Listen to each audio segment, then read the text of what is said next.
Salve, salve, pessoal! Sejam muito bem-vindas, sejam muito bem-vindos. É um imenso prazer estar recebendo cada um de vocês para essa aula. Uma aula que, com toda certeza, vai ser disruptiva na tua forma de enxergar a ventilação mecânica, sobretudo na tua forma de lidar com esse evento que é tão recorrente e tão perigoso, que eu estou falando aí das assincronias entre ventilador e paciente, tá?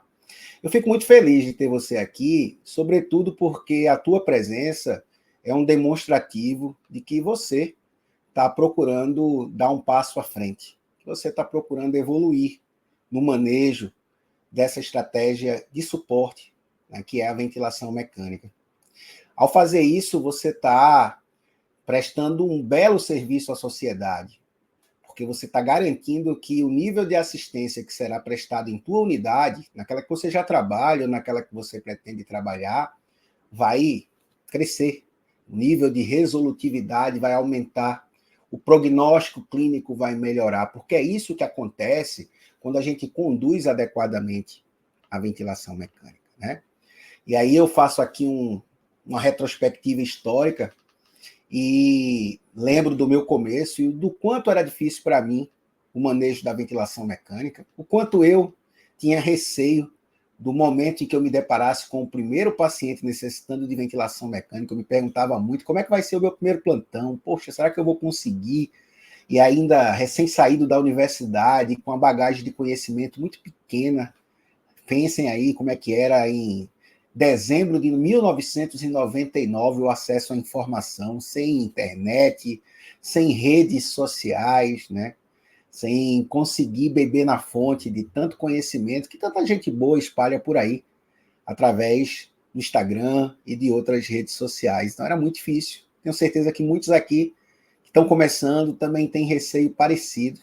E a única solução que eu pude encontrar para vencer esse medo e para dar um passo além foi fazer isso que vocês estão fazendo aqui. Estudar, me qualificar.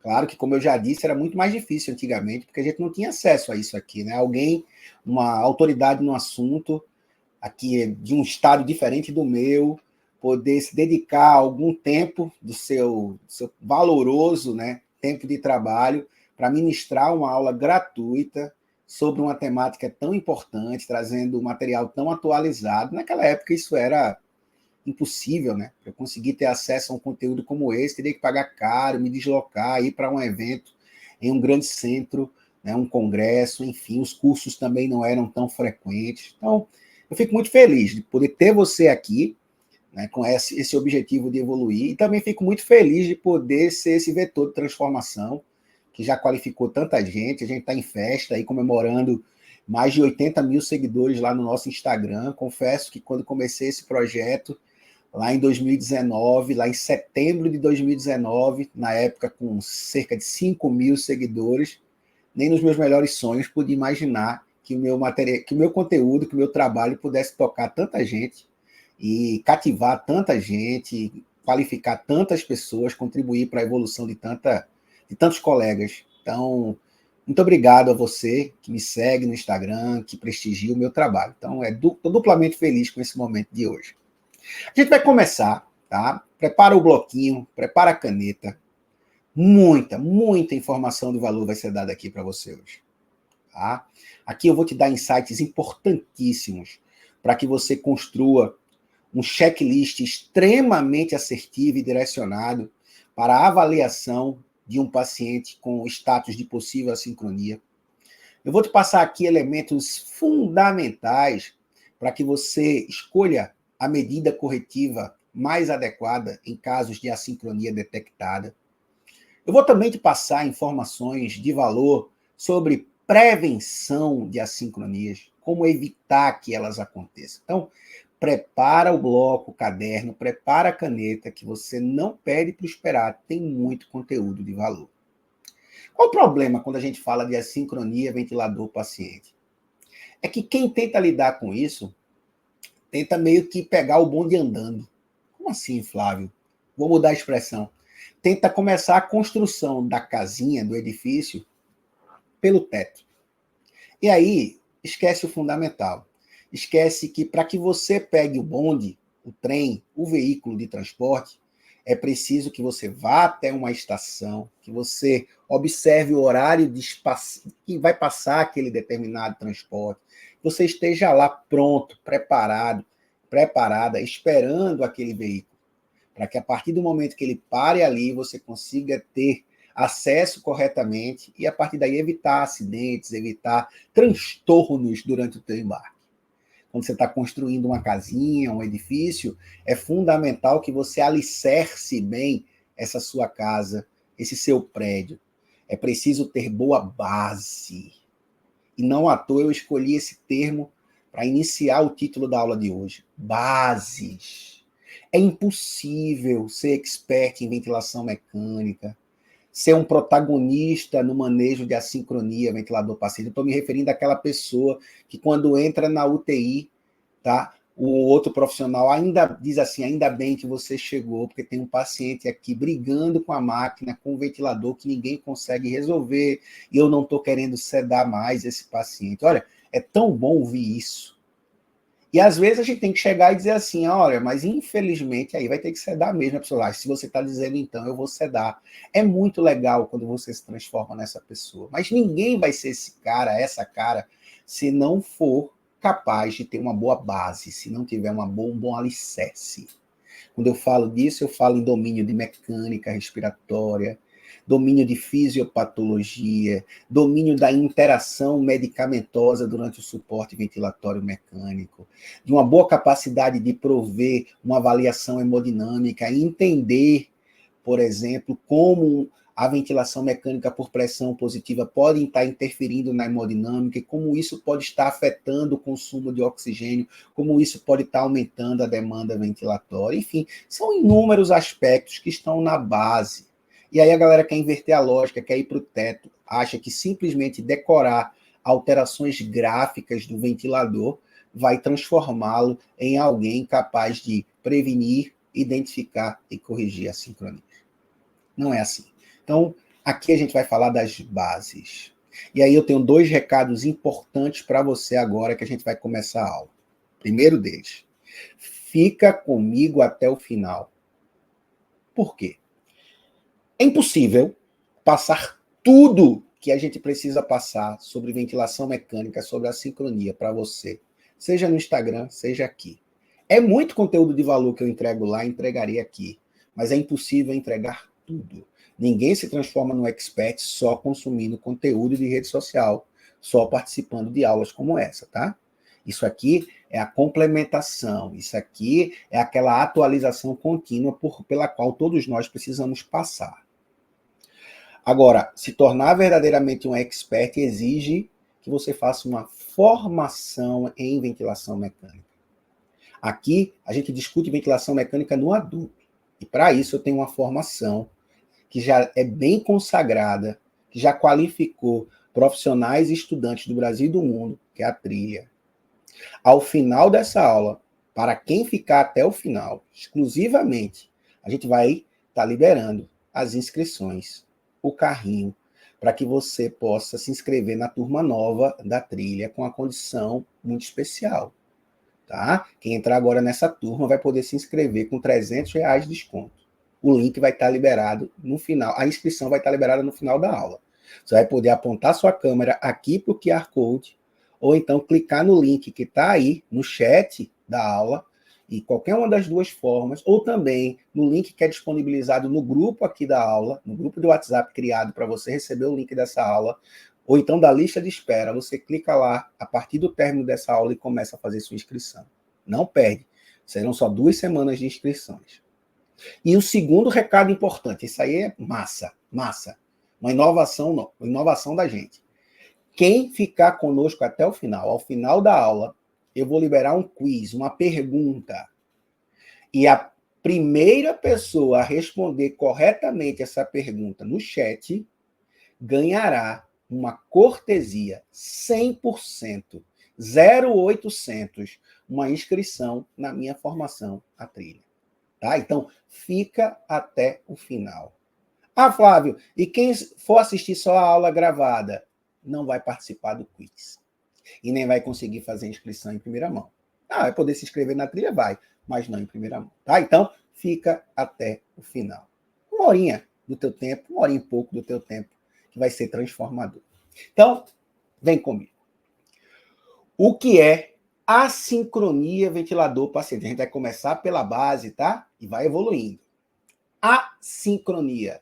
A é um prefixo que quer dizer ausência.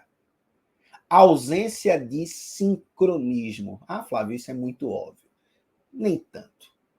A sincronia é tradicionalmente tratada, nominada como briga entre paciente e ventilador. Um desarranjo na adaptação do paciente ao ventilador ou do ventilador ao paciente. Às vezes, o paciente está mal adaptado porque o ventilador está mal ajustado. Isso é mais frequente do que você pode imaginar. Mas não é só isso. Às vezes, a gente já fez de tudo possível para que o ventilador esteja adequadamente capaz de suprir a necessidade do doente, mas mesmo assim o doente tem necessidades além daquilo que a gente pode e deve ofertar. Portanto, a sincronia pode nascer de problemas relacionados ao ventilador ou problemas relacionados ao paciente. É fundamental você ser capaz de identificar quem é o vetor de origem da assincronia. Às vezes são os dois, mas é importante identificar de onde vem a causa. E observe, quando eu estou falando de causas relacionadas ao paciente, elas podem ser as mais diversas possíveis. Vai ser preciso uma adequada avaliação do teu doente. Vai ser preciso que você olhe o teu doente como um todo antes de tomar qualquer decisão relacionada ao ajuste ventilatório. Isso é uma questão hierárquica. Primeiro vem o paciente. Olha para o teu paciente. Está cada vez mais comum os profissionais que lidam com ventilação mecânica focarem no ventilador, naquela tela gráfica que é encantadora, e esquecerem de olhar com atenção para o paciente, que é o ator principal. Então, observe nesse slide aí. À esquerda, a gente tem uma simbologia do que seria uma condição de sincronismo entre o elemento A e o elemento B, entre o paciente e o ventilador. Observe que, quando há sincronismo, os dois atuam no mesmo sentido, seja na inspiração, seja na expiração. Quando há sincronismo, aquilo que o paciente deseja na inspiração é entregue pelo ventilador. Quando há sincronismo, aquilo que o paciente precisa na expiração é ofertado, é permitido pelo ventilador. Tá? Então, toda e qualquer variável ventilatória, toda e qualquer fase do ciclo ventilatório mecânico precisam estar ajustados de forma a atender a necessidade do teu doente. A isso a gente dá o nome de sincronismo, aquela ventilação harmoniosa, aquele encaixe perfeito entre paciente e ventilador. É você chegar à beira-leito, identificar um paciente com avaliação, com dados hemodinâmicos adequados, com sinais vitais adequados, é um doente normocárdico, é um doente que não tem aumento de pressão sistólica. Flávio, o que isso tem a ver com a sincronia? Gente, a sincronia é uma situação onde a briga significa gasto energético, maior ativação de musculatura. E quem está ativando mais musculatura, gastando energia, sobrecarrega coração. E dois sinais clássicos, clínicos, que você vai identificar lá naquele monitor multiparamétrico que está à beira do leito, são taquicardia e aumento de pressão arterial sistólica. No sincronismo, que está aqui, isso não é identificado. O paciente sincrônico está normalmente ali com uma oxigenação dentro de uma faixa considerada aceitável para aquele momento clínico. E quando eu falo aceitável, não quer dizer normal. Às vezes o doente tem uma síndrome do desconforto respiratório agudo grave, tem sim um grau de hipoxemia, mas não está tendo piora dessa hipoxemia, mostrando que não está consumindo mais oxigênio por conta da briga entre ele e o ventilador. Um doente bem adaptado ao ventilador, sem brigar, sincrônico, não tem fáscias de angústia, não usa musculatura acessória, não bate asa de nariz, não tem presença de tiragens, não está apresentando padrão respiratório paradoxal. Se for um doente enfisematoso, não tem sinal de Hoover, não tem contração muscular expiratória. Imagine um doente cuja expiração é forçada por um aumento de resistência, por uma obstrução, ou então porque o tempo expiratório é insuficiente para ele exalar, porque ele está fazendo auto-PIP, que são todas causas aí de assincronias ventilatórias diversas. Então, esse doente acaba fazendo mais esforço, ativando a musculatura expiratória para vencer essa resistência, né, para tentar esvaziar mais rápido o pulmão. Então, avaliar clinicamente o teu doente é fundamental, buscar sinais de desconforto. Briga gera desconforto, tá? Você pode qualificar as assincronias de diversas formas. A mais comumente utilizada, eu vou apresentar daqui a pouco, é nominando como assincronias de disparo, né? Esforço inefetivo, alto disparo, assincronias de ciclagem, assincronias de fluxo, enfim. Mas existe uma outra forma de qualificar as sincronias que eu particularmente acho muito importante e que facilita muito o nosso entendimento, que é classificar as assincronias como assincronias de sub ou de superassistência.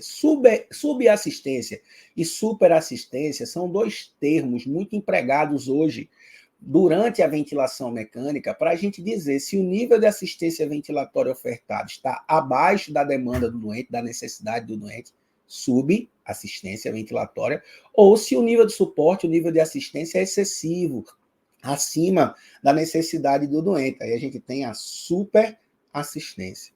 Nas assincronias de subassistência, o nível de suporte é menor do que a demanda do doente, esse doente vai estar fazendo muito esforço. Então, todos esses sinais que eu falei tendem a aparecer nessas assincronias de subassistência.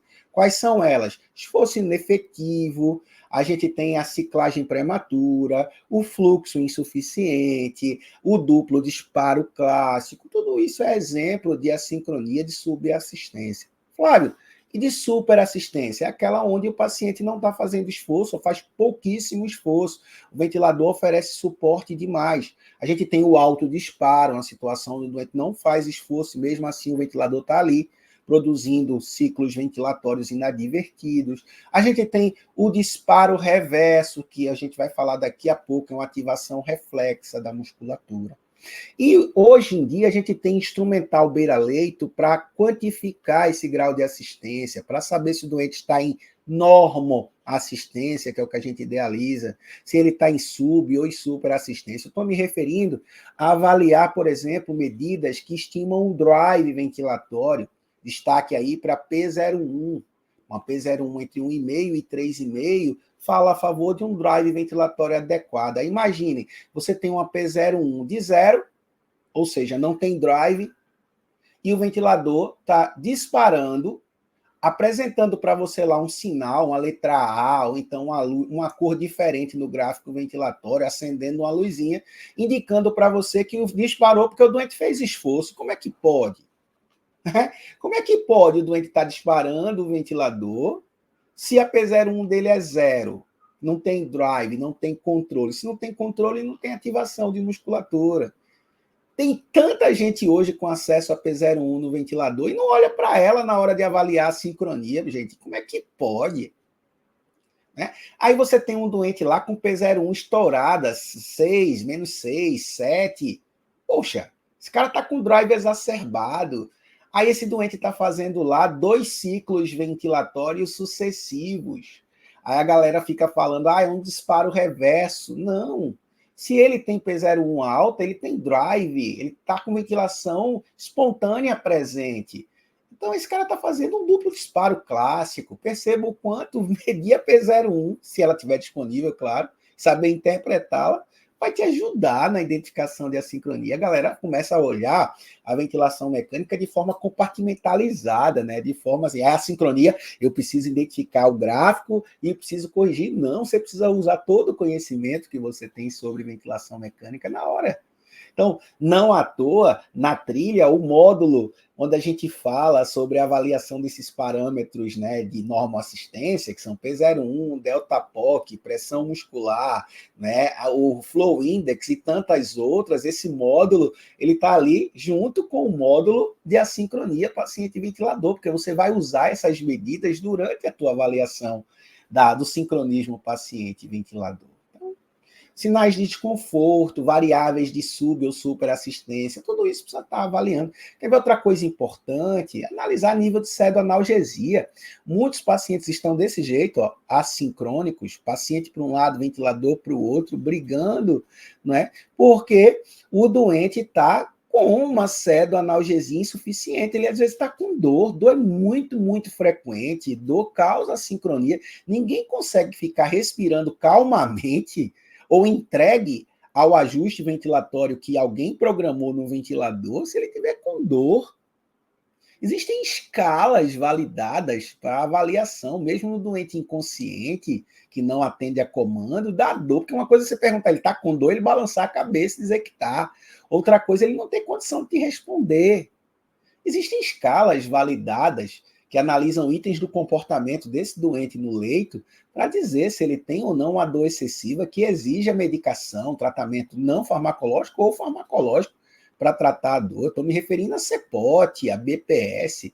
Então, qualquer formação que se preze, que queira realmente transformar alguém em expert em ventilação mecânica, precisa falar de escala de dor. Por isso que a gente fala disso na trilha. Então, avalie a dor do teu doente, né? Avalie o delírio com a CAN-ICU. Então, precisa falar de CAN-ICU quando a gente está falando de sincronismo paciente-ventilador.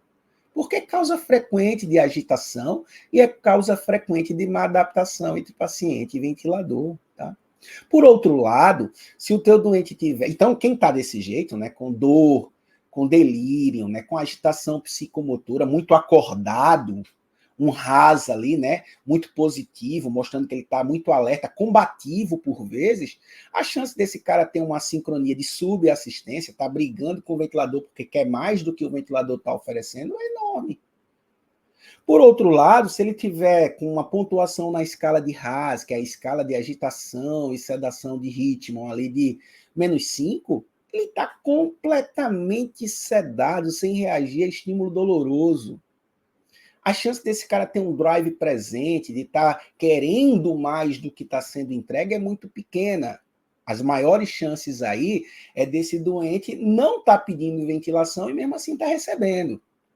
E aí entra o autodisparo, entra o fluxo excessivo, entra o disparo reverso. Então percebam que simplesmente avaliando o nível de consciência do teu doente, avaliando o nível de dor do teu doente, avaliando se ele tem ou não agitação psicomotora, eu já começo a excluir das possibilidades de diagnóstico uma série de assincronias e começo a limitar o filtro. Aí vai ficar muito mais fácil, quando você for para o gráfico ventilatório, identificar qual é aquela assincronia.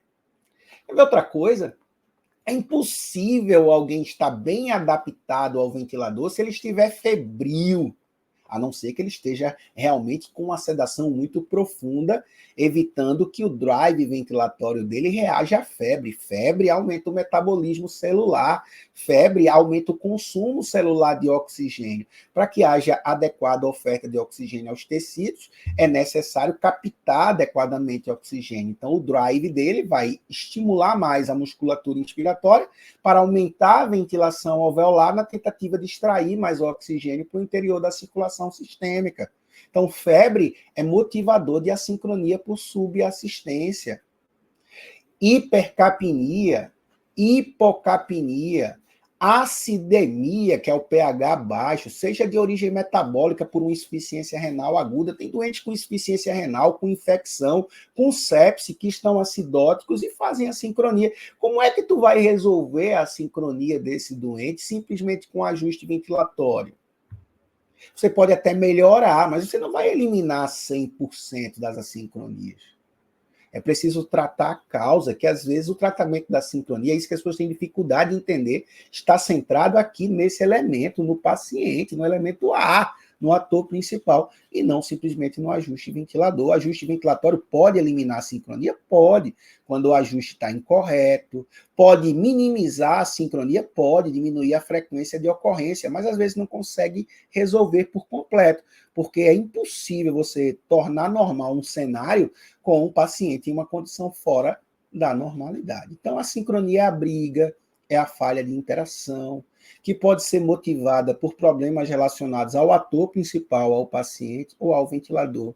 Então, antes de investigar e fazer uma inspeção do ajuste ventilatório, do modo, dos parâmetros, dos gráficos ventilatórios, primeiro, seja capaz, bota aí como item, elemento da tua base do condomínio da assincronia, fazer uma adequada avaliação do seu doente, que envolve nível de consciência, nível de dor, nível de sedação, avaliação dos gatilhos para drive exacerbado, que pode estarem na gasometria, podem estar na condição clínica do teu doente. O doente com edema pulmonar, tem muito estímulo neural para que a musculatura seja ativada. O receptor justacapilar vai detectar esse líquido, essa redução de volume pulmonar e vai ativar. Não à toa, quando você for se inscrever na trilha, é possível também se inscrever no nosso curso de fisiologia, onde aborda tudo isso, tá? Então, fica de olho. A sincronia não é simples? Não é simples, mas é totalmente possível de lidar com ela. E essa minha calma ao falar de assincronia é a mesma calma que eu tenho quando eu estou frente a frente com um doente com assincronia, porque além da experiência, além de ter treinado muito, além de já ter experimentado várias situações, esse domínio da clínica, esse domínio da expertise prática, da forma de conduzir um doente, me dá a tranquilidade necessária para eu estabelecer um diagnóstico, um checklist passo a passo, que já está na minha cabeça, e que eu vou sugerir para você construir o seu. E aí fica mais difícil eu não saber identificar. Lembrando, guarda aí, quem sabe identificar tem uma chance de quase 7 vezes mais, uma chance quase 7 vezes maior de saber corrigir a sincronia. Afinal de contas, a gente só consegue resolver o problema que a gente conhece. Então, ó, o cenário é esse. Você tem um operador ou operadora, um profissional,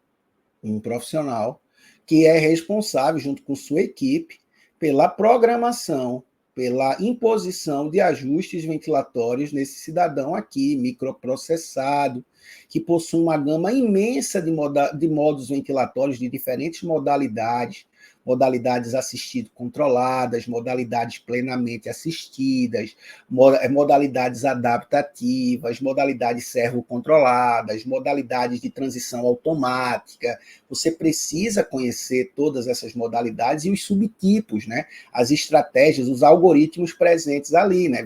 Os tradicionais, VCV, PCV, PSV. Você precisa saber o que é um CPAP invasivo, você precisa saber o que é um PRV6 e similares, o que é um NAVA, o que é um PAV, o que é um ASV, o que é um AutoMode, o que é um Smart Care, enfim, o APRV, são inúmeras estratégias possíveis de ventilação que você pode escolher num cidadão como esse. Quanto mais eficiente é o ventilador, quanto maior o investimento que o hospital faz na aquisição do ventilador, possivelmente mais recursos de avaliação, maior qualidade de monitorização e maior gama de disponibilidade de modos e modalidades a gente vai ter. Não é fácil impor ajustes ventilatórios em uma máquina tão inteligente, tão evoluída. Mas também não era fácil, lá em 1999, eu programar um Bird Mark VII, eu programar um Inter 5, programar um Bird 6400, um Bear, um Bennett de primeira geração. Não era nada fácil programar, muito menos manejar o doente, já que a monitorização ela era praticamente nula. Talvez a principal evolução que a gente tem hoje por parte dos equipamentos de ventilação, a maior evolução que a gente tenha hoje em relação ao conhecimento, ao domínio sobre ventilação mecânica, é a capacidade hoje que a gente tem muito maior de saber interpretar, monitorizar, é muito dado que esse ventilador consegue oferecer. Aí você impõe ajustes ventilatórios, baseando-se na individualidade de cada paciente, isso é um outro problema. As pessoas tendem a ajustar o ventilador de forma generalista, sem saber individualizar a ventilação, customizar a ventilação, personalizar a ventilação, é talvez o tema mais abordado hoje nos grandes eventos, tá? Nos artigos científicos de boa qualidade, e muita gente não sabe fazer isso. Aí esse equipamento vai ser um executor, ele simplesmente vai transportar para o doente aquela programação que você adaptou. Então, quando o paciente está mal adaptado, pode ser culpa do ventilador? Pode. Tem ventiladores que têm sistemas de sensores de fluxo, de pressão que não são muito eficientes. Tem equipamentos que têm atrasos muito grandes no disparo. Mas, em geral, quando o doente fica mal adaptado, ou é porque você ajustou incorretamente, ou é porque esse cidadão aqui está numa situação complexa, todo doente crítico é complexo, que exige menos ou mais do que aquilo que você programou. Então, é preciso você pensar que a sincronia pode estar relacionada ao paciente, ao ventilador, a quem ajustou o ventilador, né? E aqui o que a gente está fazendo é tentando minimizar falhas, assincronias decorrentes de falha de operador. Infelizmente, acontece muito. É gente lidando com ventilação mecânica sem ser capaz de fazer isso.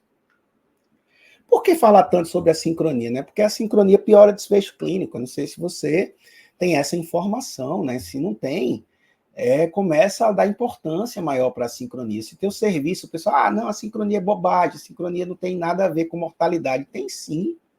Inúmeros estudos ao longo do tempo têm mostrado uma associação muito ruim entre ocorrência de assincronia e piora de desfecho clínico, né? Aumento de ventilação mecânica, aumento de mortalidade, aumento do tempo de permanência na UTI, aumento do tempo de estadia no hospital, desconforto, e quando o doente está desconfortável, comumente ele é mais sedado, né?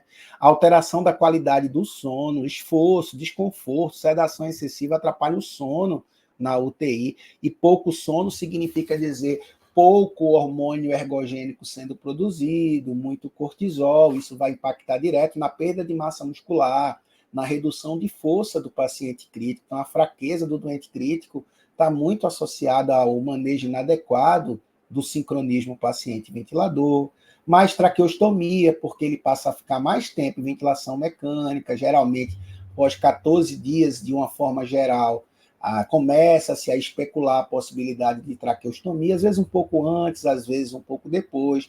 Em pacientes neurológicos graves, se o Glasgow for muito baixo na admissão, às vezes a traqueostomia é feita em até 3 dias. Então, tudo isso precisa ser discutido, tudo isso precisa ser comentado, né, para a gente entender melhor o cenário da ventilação mecânica e até mesmo da sincronia. E veja que a sincronia é bem prevalente, né, cerca de 1/4 ali dos pacientes de ventilação mecânica invasiva. Claro que se a gente for para pacientes com DPOC, essa proporção aumenta muito. Se você for para pacientes com SARA, essa proporção aumenta muito, tá? Mas observe também como a sincronia ocorre em VNI, por problemas relacionados a escape na máscara, máscaras de tamanho inadequado, agitação do doente, né, desconforto, pouco adaptação. Aí você passa a ter muito mais assincronia até em VNI. Qual é o problema? Em VNI, a monitorização gráfica ela não é tão boa quanto a gente tem em ventilação invasiva, porque o escape aéreo atrapalha muito a leitura gráfica do ventilador. Então, a gente tem até mais dificuldade de qualificar a sincronia em VNI. Então, ela acaba sendo muito mais frequente, prevalente até do que em ventilação invasiva. Tá? E aí eu trago aqui de 2021 essa revisão sistemática com meta-análise, que incluiu estudos observacionais, e a partir da análise desse conjunto de estudos observacionais, ela identificou uma associação entre, como eu já falei, presença de assincronia, né? Quanto mais assincronia o paciente tem, pior é o prognóstico clínico. Então, aumento do tempo médio de ventilação mecânica, na mortalidade, na UTI hospitalar, da incidência de reintubação e da traqueostomia. Então, quanto mais a sincronia você tiver na sua unidade, pior é o prognóstico clínico dos seus doentes. Você vai colocar lá para baixo os indicadores de qualidade assistencial. Então, melhorar o domínio, o manejo da ventilação mecânica impacta diretamente na qualidade assistencial, salva vidas e melhora a qualificação da tua unidade em programas, por exemplo, de acreditação, enfim.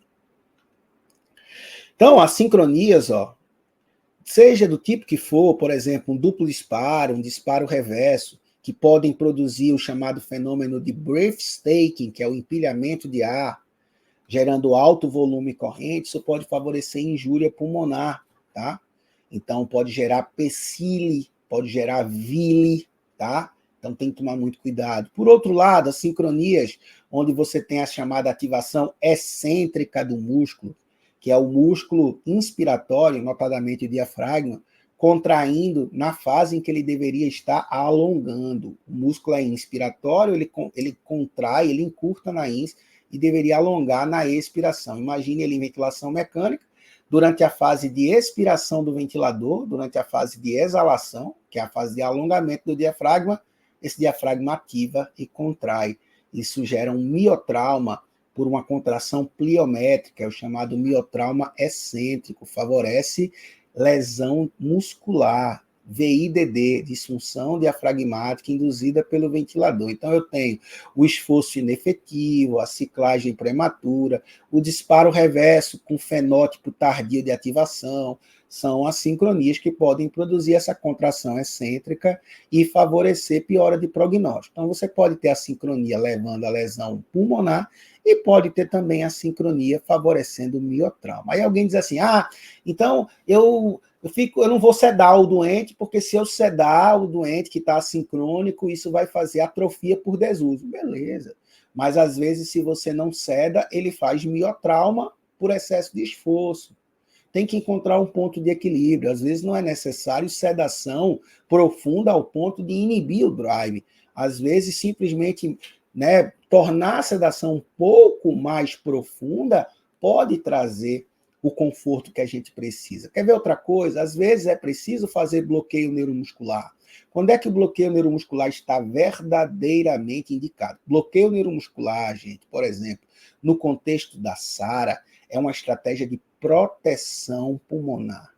Bloqueio neuromuscular é para evitar sincronia grave, que pode produzir tanto lesão no pulmão quanto lesão no músculo. As assincronias que causam esse risco de lesão pulmonar são as assincronias de empilhamento de ar, onde 2 ciclos ocorrem um imediatamente após o outro, fazendo com que o volume do primeiro ciclo se some com o volume do segundo ciclo. Eu estou falando exatamente dessas duas aqui, ó. Duplo disparo e disparo reverso. Anota aí, se o teu doente com SARA, que precisa de estratégia protetora, tiver uma hipoxemia moderada grave, sobretudo uma relação PF, PaO2 e FiDO2 abaixo de 150, já com FiDO2 maior do que 60%. Esse doente não consegue ficar bem adaptado ao ventilador com sedação profunda. Esse doente está fazendo a sincronia com duplo disparo, fazendo empilhamento de ar, breath staking. Se não há como corrigir com ajuste ventilatório, nem com outra estratégia, vai ser necessário, sim, adicionar a sedação profunda, bloqueio neuromuscular, geralmente cisatracurônio, que pode ser feito por bomba nas primeiras 48 horas, ou então de forma intermitente, em bolos. Não há evidência, de acordo com o guideline mais atual da ATS, sobre a melhor forma de administrar, se seria contínua ou seria em bolos. Tem que fazer, porque essa sincronia é potencialmente lesiva e está associada a aumento de mortalidade. Está vendo como é importante, na hora de dominar a sincronia, dominar as evidências relacionadas ao manejo farmacológico do nosso doente? Bloqueio neuromuscular favorece lesão muscular, fraqueza muscular? É claro que sim, eu tenho que ter medo disso. Mas a não utilização dele quando necessário favorece, por outro lado, o VILI e piora do prognóstico clínico. E, às vezes, o bloqueio neuromuscular não precisa eliminar completamente a atividade muscular. Às vezes é só para reduzir essa contração muscular que produzia o empilhamento de ar. Existe o chamado bloqueio neuromuscular parcial. Não é necessário ser um bloqueio total sempre. Então, a equipe médica precisa ser capaz de dominar isso. Se tiver como analisar beira-leito através do nervo radial, por exemplo, a resposta ao bloqueio neuromuscular, para saber se esse bloqueio é total ou parcial, isso vai ajudar muito na adoção da estratégia. Tá? Então, vejam como tem elementos aí associados ao adequado manejo das assincronias. E, afinal, o que a gente vai fazer para corrigir esses eventos?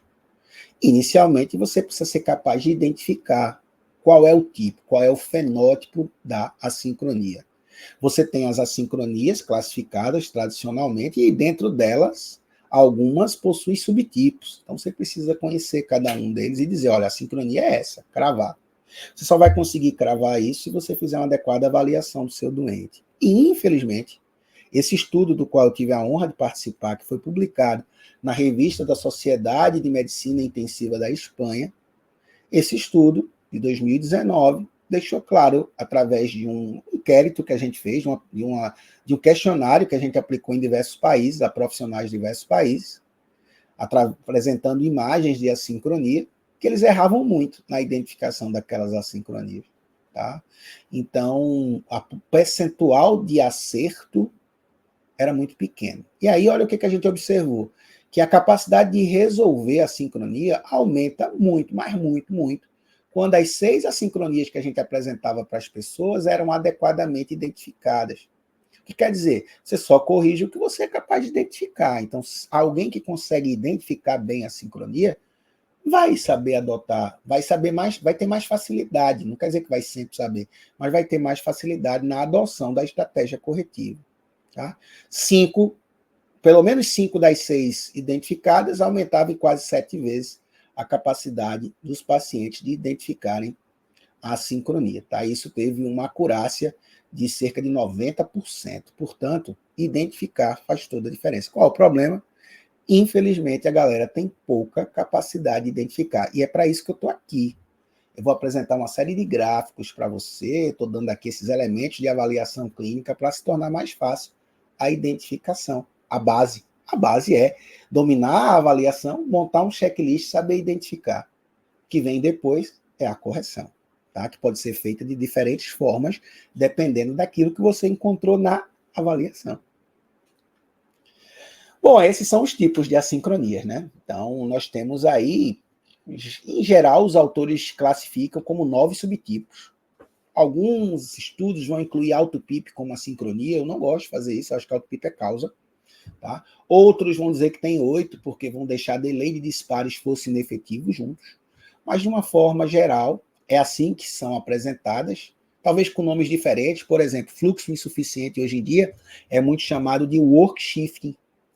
Então, é um termo do inglês, né? Uma tradução até literal, um pouco difícil de compreender, que na verdade é desvio de trabalho. É quando você transfere para o doente uma taxa de trabalho inspiratório que o ventilador deveria estar atendendo. É uma sincronia clássica de subassistência, né? É quando você entrega pouco suporte, pouco fluxo para o doente tem que buscar esse suporte, esse fluxo, fazendo mais esforço. Então, tem as sincronias de ciclagem, que é na fase de transição. Ciclagem é a transição da ins para ex. Essa ciclagem pode ocorrer de diferentes formas, dependendo do modo ventilatório que você escolheu. Então, PSV, cicla-fluxo, e essa ciclagem pode ser variável nos ventiladores atuais, né? Eu posso ter uma ciclagem mais rápida, uma ciclagem mais lenta, dependendo de uma variável programada chamada percentual de ciclagem ou sensibilidade expiratória. Em VCV, a ciclagem é a volume. Em PAV, a ciclagem é a fluxo. Em NAVA, a ciclagem é em percentual da atividade elétrica diafragmática. Em PCV, a ciclagem é a tempo. Então, existem diferentes tipos de ciclagem para diferentes modalidades ventilatórias. Você precisa dominar cada uma delas se você quer dominar a sincronia. Como é que eu vou saber resolver uma sincronia de ciclagem se eu não sei o método de ciclagem daquele modo ventilatório, né? Se eu não domino o ajuste daquela variável de ciclagem. Se eu não sei, por exemplo, que em VCV o aumento do fluxo inspiratório diminui o tempo ins. Então, porque vai entregar mais rápido o volume corrente. Então, é preciso a gente dominar primeiro as características de cada modalidade, básica ou avançada, para depois a gente querer partir ali para corrigir a sincronia. Então, isso é básico. E só numa formação você vai conseguir isso, lembra? Final da aula, a trilha está liberada. Tá? Sincronias de fluxo, pode ser um fluxo insuficiente, né? Aquele fluxo que não atende à demanda do doente. Isso aí é uma sincronia de subassistência, quando o doente quer mais do que recebe. E às vezes, ele quer mais, digamos assim, de uma forma irracional. Ele quer mais porque existe alguma coisa no organismo dele estimulando demais o drive, mas não quer dizer que entregar tudo que ele quer seja bom. Dá um exemplo para vocês. Às vezes o doente está com fluxo insuficiente porque ele quer mais volume corrente. Perdão, isso acontece muito em pacientes com SDRA, Síndrome do desconforto respiratório agudo. O problema, por que eles querem mais volume? Porque o drive dele está muito ativado. Quer ver, eu reduzi o volume corrente. Para que eu reduzi o volume corrente? Eu reduzi o volume corrente porque na SARA, grave principalmente, tem uma importante redução de área pulmonar, por colapso, consolidação, edema. E aí, na hora que isso acontece, a área disponível para receber volume é pequena. Se eu mantiver o volume em 6 a 8 ml por quilograma de peso, esse volume vai ser excessivo. Seria adequado se o pulmão inteiro recebesse o volume.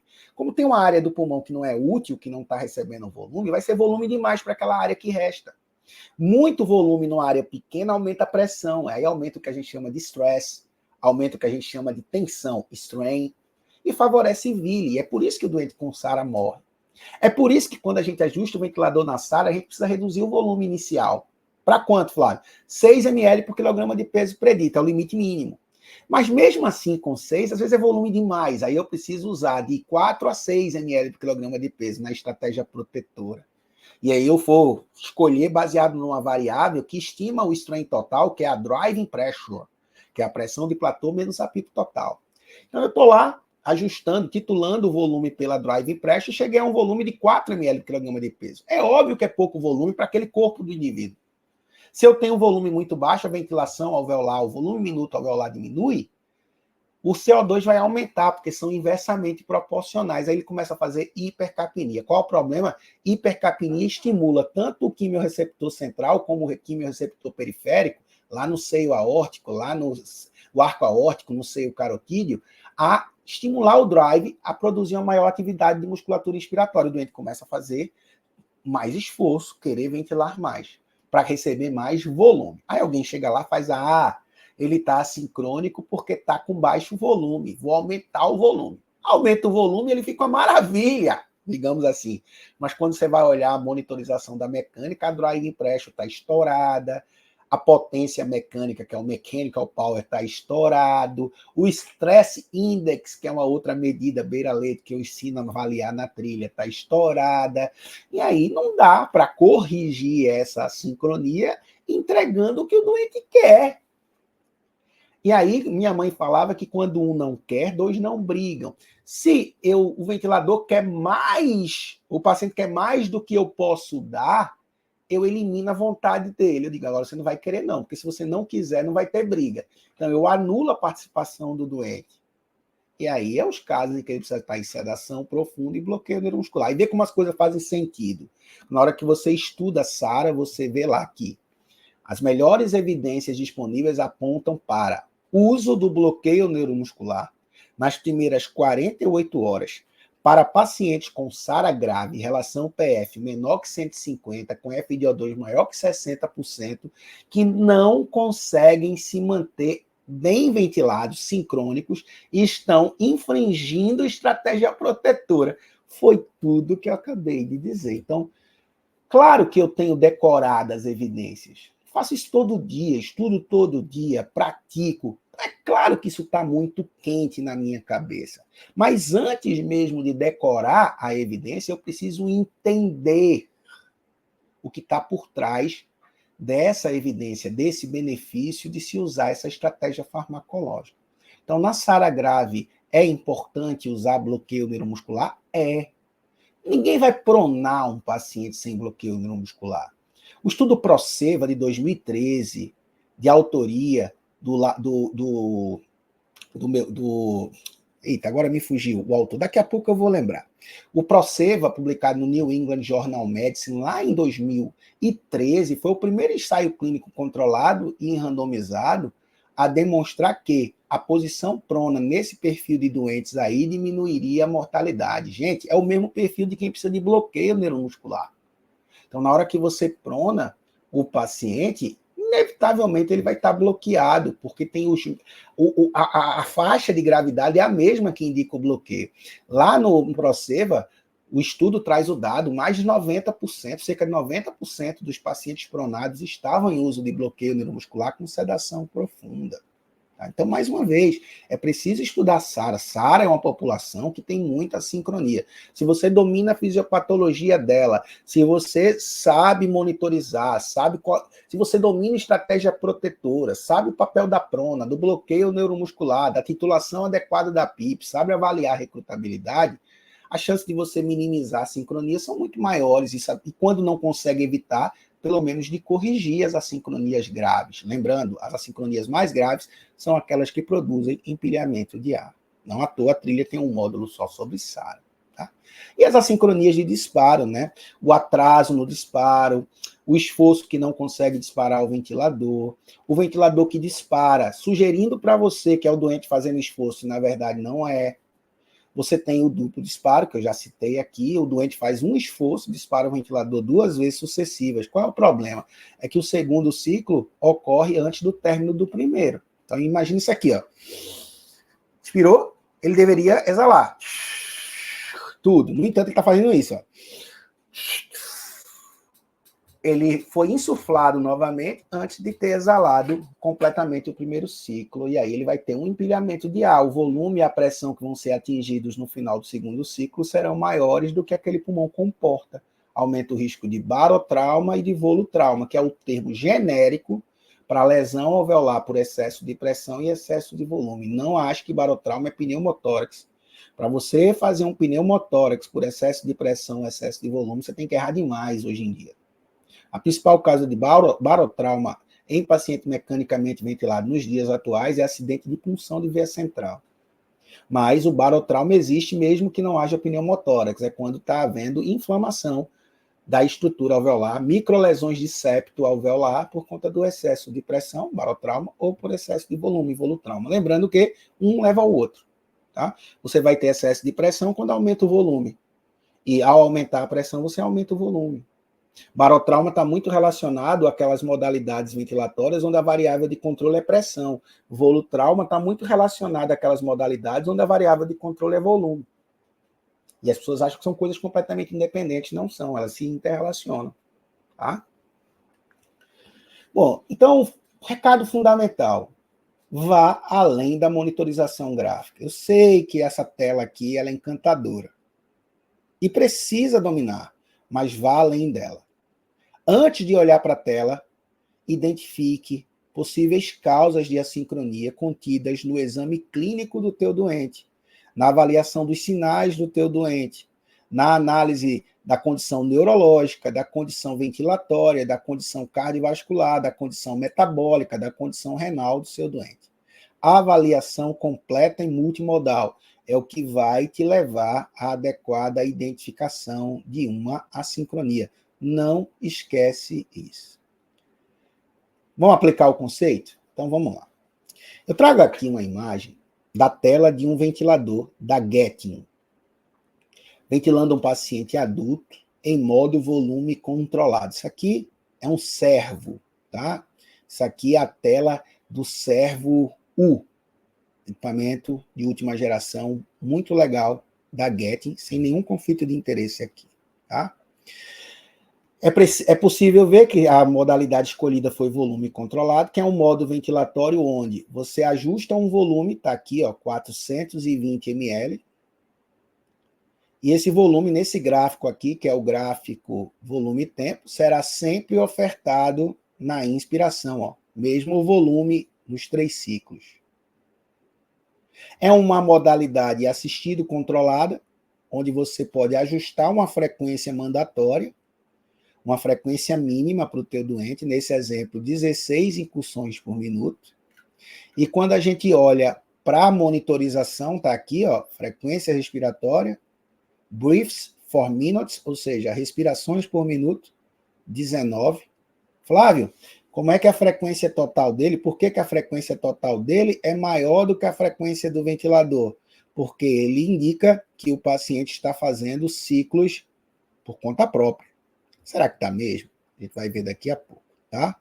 E aí, a gente começa a ver aqui o gráfico que está mais acima, é um gráfico de pressão, centímetro de água, tá? A gente tem aqui o gráfico de fluxo, onda de fluxo, ó, quadrada, square, quadrada ou retangular.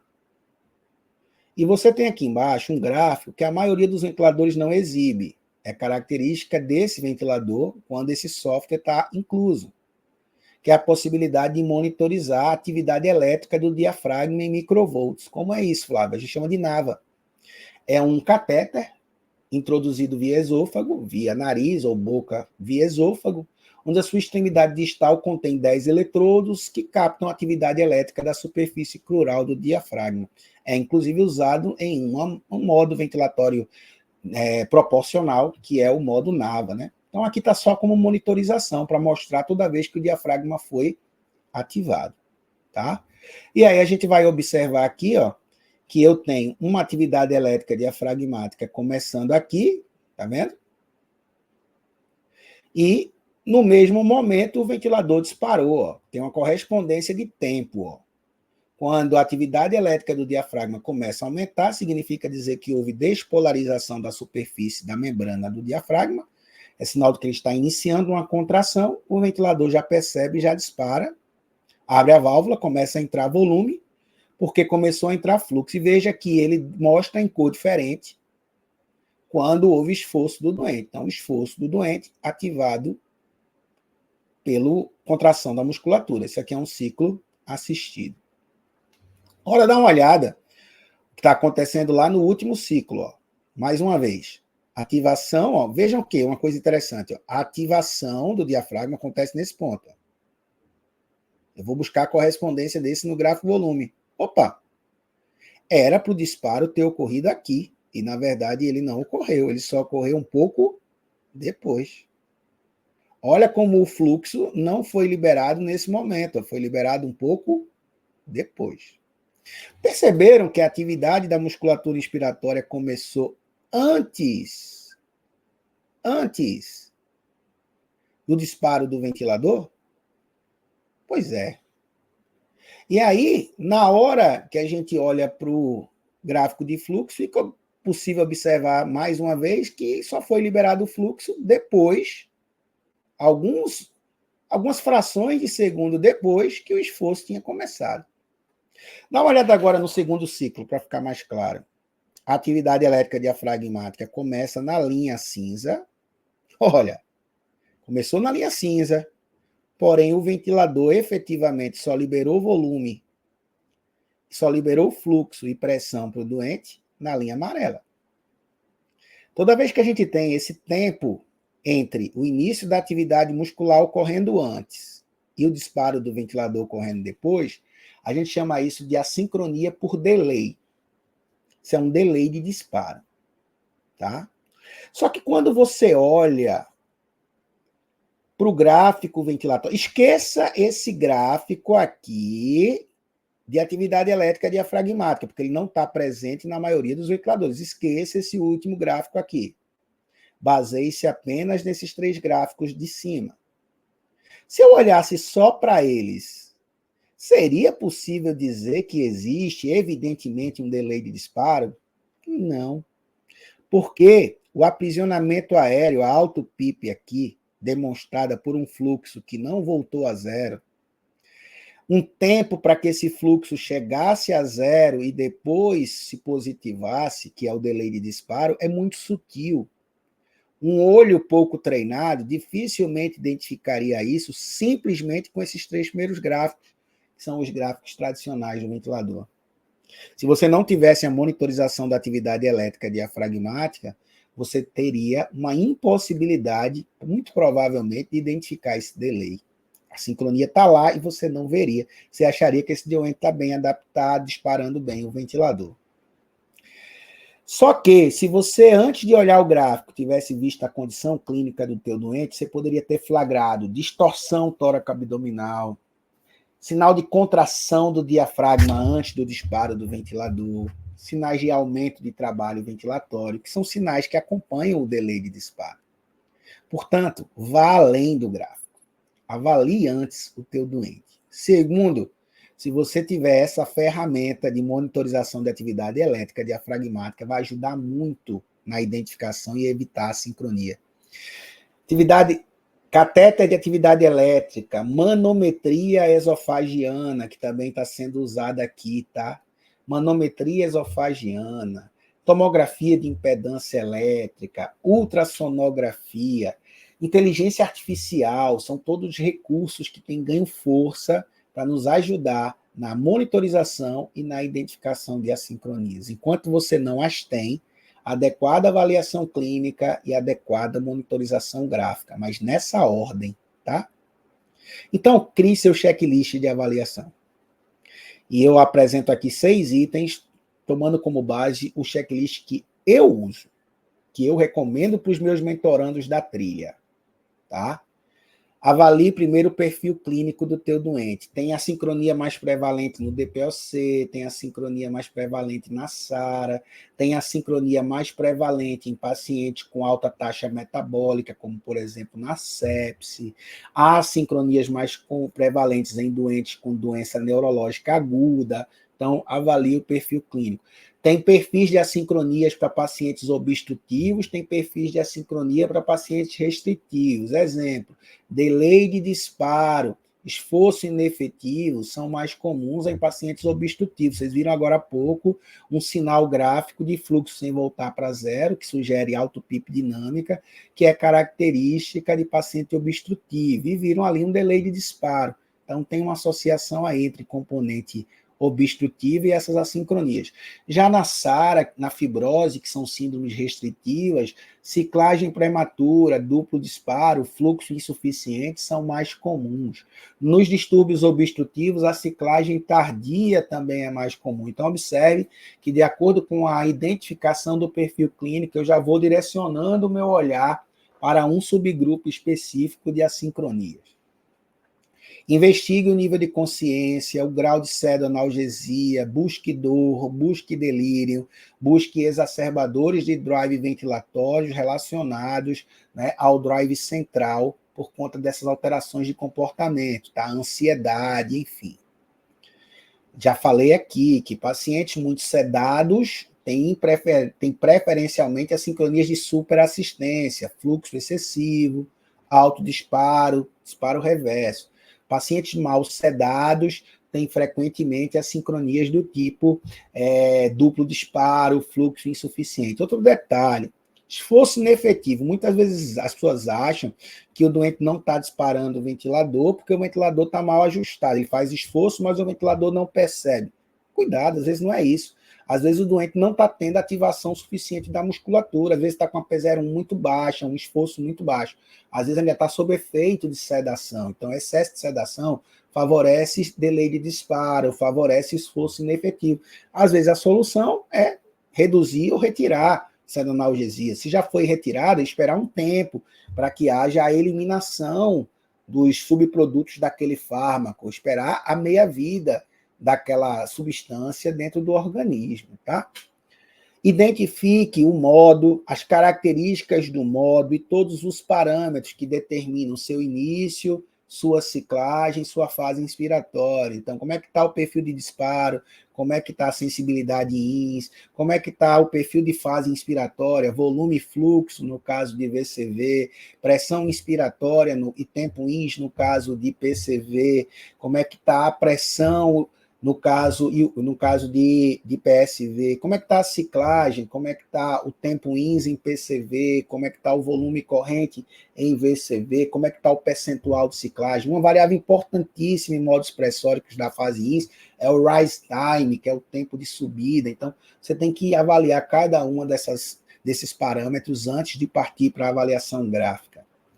Busque, se você tem disponível, marcadores de sub e superassistência, P01, Delta POC, PMUS, Flow Index, Work of Breathing, que é o WOB, o trabalho ventilatório. Se estiver lá avaliando com ultrassonografia em janela diafragmática, a fração do espessamento diafragmático, ou seja, tem uma série de variáveis aí que, se tiver balão esofágico, manometria esofágica, né, a pressão esofagiana para a estimativa da PMUS. Então, tudo isso deve ser identificado antes de ir para a avaliação gráfica. Afinal de contas, como eu já disse, se você tem um doente com a P01 zero ou muito baixa, é maiores as chances dele ter alto disparo, esforço inefetivo, dele ter um disparo reverso, do que uma sincronia de super assistência.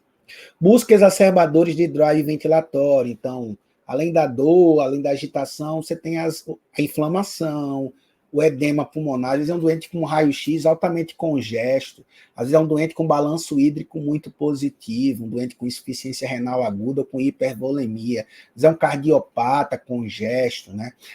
Busque, por exemplo, hipercapnia, acidemia, né, sinais de baixa extração tecidual de oxigênio, uma saturação venosa mista. Tem muito dado que você vai precisar coletar antes de fazer a avaliação gráfica para te nortear sobre o perfil do teu doente. E aí você chega à monitorização gráfica, inspecionando, sobretudo, os gráficos de fluxo e de pressão. De volume também me traz informações, mas o de fluxo e de pressão são os gráficos com maior riqueza de informação quando a gente pensa na identificação das assincronias ventilatórias. Bom, e aí a gente vai agora para uma série de imagens, algumas sugestões de estratégias corretivas para vocês aplicarem tudo isso que eu estou falando. Então, vejam lá, o ventilador da Dräger, programado em modo primário, pressão controlada com transição automática para PSV, caso detecte alguns ciclos, alguns esforços sucessivos, alguns ciclos disparados pelo doente sucessivos. A gente chama isso de modo de desmame automático, a gente discute na trilha também, lembra? Final da aula, o carrinho está aberto, tem o QR Code aqui em cima e tem também o link aí no chat, tá? Descontozinho aí na faixa de R$300. FiO2 de 40%, uma pressão INS de 34, uma frequência respiratória de 12, uma PIP de 10 e um slope, que é o rise time, de 0,2. Às vezes a variável muda de nome, dependendo do ventilador, tá? 34 de pressão INS menos PIP de 10 dá 24. 24 é a pressão controlada que está sendo ofertada. A gente precisa tomar cuidado com pressões muito altas, tá? Então, aplicar uma pausa inspiratória, zerar o fluxo e ver o platô real é importante, ele deve estar mantido abaixo de 30, lembra disso, tá? A pressão de pico em PCV não é necessariamente a pressão de platô, só vai ser a pressão de platô se tiver com fluxo zero, que não é o caso aqui, tá? Teria que fazer pausa aí. E aí a gente começa a observar alguns sinais, eu chamo a atenção aqui, ó, para essa espícula de pressão no início da inspiração, acontecendo nesse ciclo, nesse segundo, nesse terceiro e nesse quarto ciclo. Isso é muito clássico de fluxo excessivo, a gente chama isso de overshoot no início, tá, da inspiração. Então já pode ser uma sincronia, pode ser por conta do quê, Flávio? Pode ser por conta desse rise time muito curto e por esse excesso de pressão. Veja que está fazendo fluxo INS em torno, próximo de 50 litros. Inclusive, é um fluxo inspiratório maior do que o ex. Qual é o problema disso? A secreção, caso ele tenha dentro da via aérea, está sendo empurrada para dentro. A gente chama isso de um bias flow inspiratório, quando para eliminar a secreção é melhor que o fluxo wave seja maior do que o INS. Então, dentro da trilha, tem aula sobre o uso do ventilador mecânico como recurso para eliminar a secreção. Tá? Então, é importante ter atenção. Ver quantas coisas um olhar treinado vai extraindo, né? Talvez você esteja vendo daí, pô, como é que esse cara consegue ver isso? Treino, capacitação. Tudo que eu usei para chegar nesse nível, eu empacotei ao longo de mais de quase 25 anos de carreira, empacotei, tratei e estou entregando para você na trilha, não fique de fora, tá? Fluxo desacelerado, que é a característica do modo PCV, tempo inspiratório, né? Programado, a gente não vai conseguir ver o tempo inspiratório nessa tela, teria que entrar numa tela de ajuste adicional, tá? Mas além desse fluxo excessivo, é possível identificar, sobretudo aqui, ó, nesse ponto que eu estou com a seta no gráfico de pressão, a linha de base é a PIP 10, a gente vê uma pequena queda de pressão aqui, porém, essa queda de pressão não produziu um novo ciclo. Queda de pressão, gente, sempre é esforço. Sempre que a pressão cai, é porque houve um esforço da musculatura inspiratória. Quando a pressão sobe, pode ser contração da musculatura ex. Eu não esperaria que esse overshoot fosse contração da musculatura ex, porque é no começo da INS, né? Mas se for aqui, ó, na transição, pode ser porque a musculatura respiratória estivesse contraindo. Então, ó, houve um esforço aqui, porém o ventilador não percebeu. Olha o que acontece no gráfico de fluxo, aí fica bem evidente, ó, é uma ascensão rápida do fluxo, porque o esforço puxa o fluxo para cima, puxa a pressão para baixo, o esforço ins, mas puxa o fluxo para cima, para colocar ele para a fase positiva. Ele só iria para a fase positiva se tivesse aberto a válvula IN, se tivesse disparado. Não conseguiu. Então aqui, ó, é um esforço inefetivo clássico, mais sutil no gráfico de pressão, aqui também, ó, mas bem evidente no gráfico de fluxo. E é possível ver também no gráfico de volume, que é esse volume expirado que tentava se tornar INS novamente, ó. Tentava se tornar INS novamente. Então tem uma correspondência. Uma outra coisa importante, uma dica importante que eu não dei ainda. Ao invés de você analisar o gráfico em movimento, congele a tela gráfica. Fotografe a tela gráfica. A maioria dos ventiladores tem esse recurso. Se o teu não tem, fotografa com o celular e você amplia e vai ver. Analisar a foto é muito mais eficiente do que analisar o filme. Um médico, quando quer dar um laudo de uma arritmia, faz um eletro e avalia estático, impresso no papel traçado eletrocardiográfico. Ele presume que existe através do monitor beira-leito, mas pede para rodar o eletro e no eletro ele faz a avaliação. Então ele avalia a foto. O vídeo me dá um indicativo, mas eu preciso congelar a tela, que é isso que eu fiz aqui, ó. Frozen waveforms. Formas gráficas congeladas nesse horário aqui, ó. Inclusive pode trazer o cursor para o momento e encontrar a pressão. Então, se eu trouxesse esse cursor laranja aqui para esse ponto, eu viria que teve uma queda de pressão. Então, façam isso no dia a dia de vocês. É um elemento básico de avaliação que quase ninguém usa. Preste atenção no teu dia a dia, olha para o lado. A chance é grande de você encontrar alguém que está fazendo isso, que já passou pela trilha, tá? Então, aqui eu tenho esforço inefetivo e tenho fluxo excessivo. Flávio, qual a causa do esforço inefetivo? Pode ser auto-PIP dinâmica, aqui tem um delayzinho também, pode ser auto-PIP dinâmico, pode ser o ventilador com pouco sensível, um valor numérico de sensibilidade alto. Na maioria dos ventiladores, quando você aumenta o valor da sensibilidade, você aumenta o esforço necessário para disparar. Pode ser um doente ainda com um nível de sedação alto, que não tem uma ativação muscular suficiente para disparar o ventilador. Pode ser uma fraqueza diafragmática, esse doente não tem capacidade de gerar um esforço suficiente para disparar, teria que ser uma fraqueza muito, muito grave. Tá? Pode ser um paciente usando nebulização a jato, com fluxo contínuo, depois do Y, porque aí o ventilador lê aquilo como uma pressão adicional e dificulta o disparo. Então, tem inúmeras possíveis causas. Se você vem de uma avaliação clínica melhor, de uma inspeção do tudo doente, se eu vejo um nebulizador mal posicionado, com linha externa, ele colocado depois do Y, né, entre o Y e o tubo, eu já sei que pode ser aquilo, eu tiro e vou investigar de novo, né? Se eu vejo uma sensibilidade ali de -5 a pressão, ou de 5 litros por minuto a fluxo, eu baixo um pouco a sensibilidade para ver se isso desaparece. Se ao avaliar lá o prontuário do paciente, a ficha do doente, eu identifiquei que a sedação com dormonide foi suspensa, não faz 2 horas, a meia-vida do dormonide é muito maior, então muito provavelmente esse doente ainda está sob efeito de sedação. Às vezes é até uma sedação de mais rápida metabolização, como o Propofol, mas o doente tem algum quadro de injúria hepática renal que dificulta a metabolização do fármaco. Então vejam como vai além de um gráfico ventilatório. Tá? E aqui, ó, a gente vem para um cenário que foi feito aqui, ó, reduzida a pressão inspiratória, é o mesmo doente, reduziu a pressão INS de 34 para 26, tá? Deixa eu voltar uma imagem para vocês verem uma coisa. Olha só, olha o volume corrente que era realizado, lembrando, o volume é livre em modo PCV, média aqui de 600, quase 700 ml, gente. Um volume de 8 ml por quilograma de peso, para um paciente ter volume corrente de 700, ele teria que ter aí, ó, próximo de 90 quilos de peso predito, ali entre 85 e 90 quilos de peso predito. Teria que ser um peso predito, não é peso real. Encontrar gente com 90 quilos é muito fácil, eu inclusive tenho mais de 90. Estou falando de peso predito. Peso predito baseia-se na estatura. Existem formas de identificar isso, de estimar isso beira-leito. Eu apresento na trilha método por una, método por tíbia, então a gente vai lá e identifica. Para um cara ter um peso predito entre 85 e 90 quilos, ele tem que estar lá próximo de 2 metros de altura, viu? Então não é comum, somente aqui no Brasil. Então ele estava indo volume demais, era um volume excessivo. Então se você sabe a altura, sabe o peso predito. Na hora eu fazia o cálculo ali, eu dividiria esse volume pelo peso e chegaria à conclusão de quantos ml por quilograma de peso ele está. Se ele está ali acima de 8 ml por quilograma de peso, é volume demais. É uma superassistência. Superassistência favorece fluxo excessivo e favorece esforço inefetivo. Olha o que aconteceu quando reduzimos a pressão INS para 26.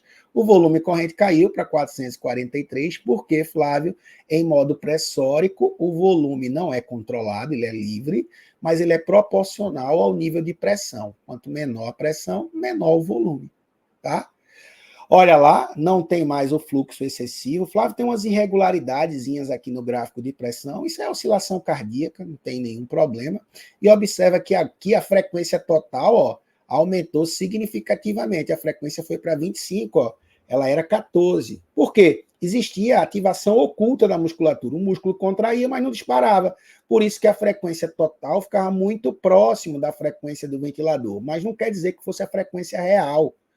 Ele tinha mais que 14 ativações da musculatura INS. Isso fica claro aqui, ó, 25. Ah, ele ficou taquipneico. Não, ele agora está na frequência real do drive dele. E a gente não precisa se preocupar não, viu, gente, com frequência assistida ali de 25, 28, não.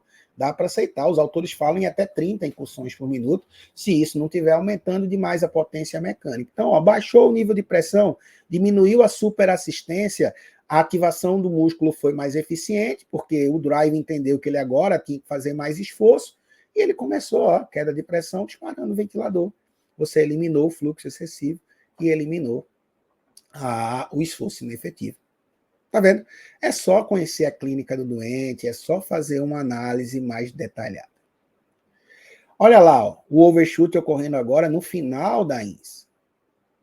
Tá vendo aqui? Isso pode acontecer por duas razões principais. A primeira delas é o recolhimento elástico do sistema respiratório. Gente, quando a musculatura inspiratória começa a desativar, e ela não desativa de uma vez, o diafragma, por exemplo, se mantém contraído no primeiro terço da expiração. Mas na hora que a ativação da musculatura INS vai diminuindo, a tendência de pulmão e caixa torácica é recolher. E o recolhimento é uma compressão sobre o pulmão. Ao fazer isso, comprimir o pulmão, a pressão sobe. Então, às vezes, esse overshoot acontece no final da INS. Por quê? Porque o sistema respiratório quer expirar, mas o ventilador não está permitindo. Como assim, Flávio?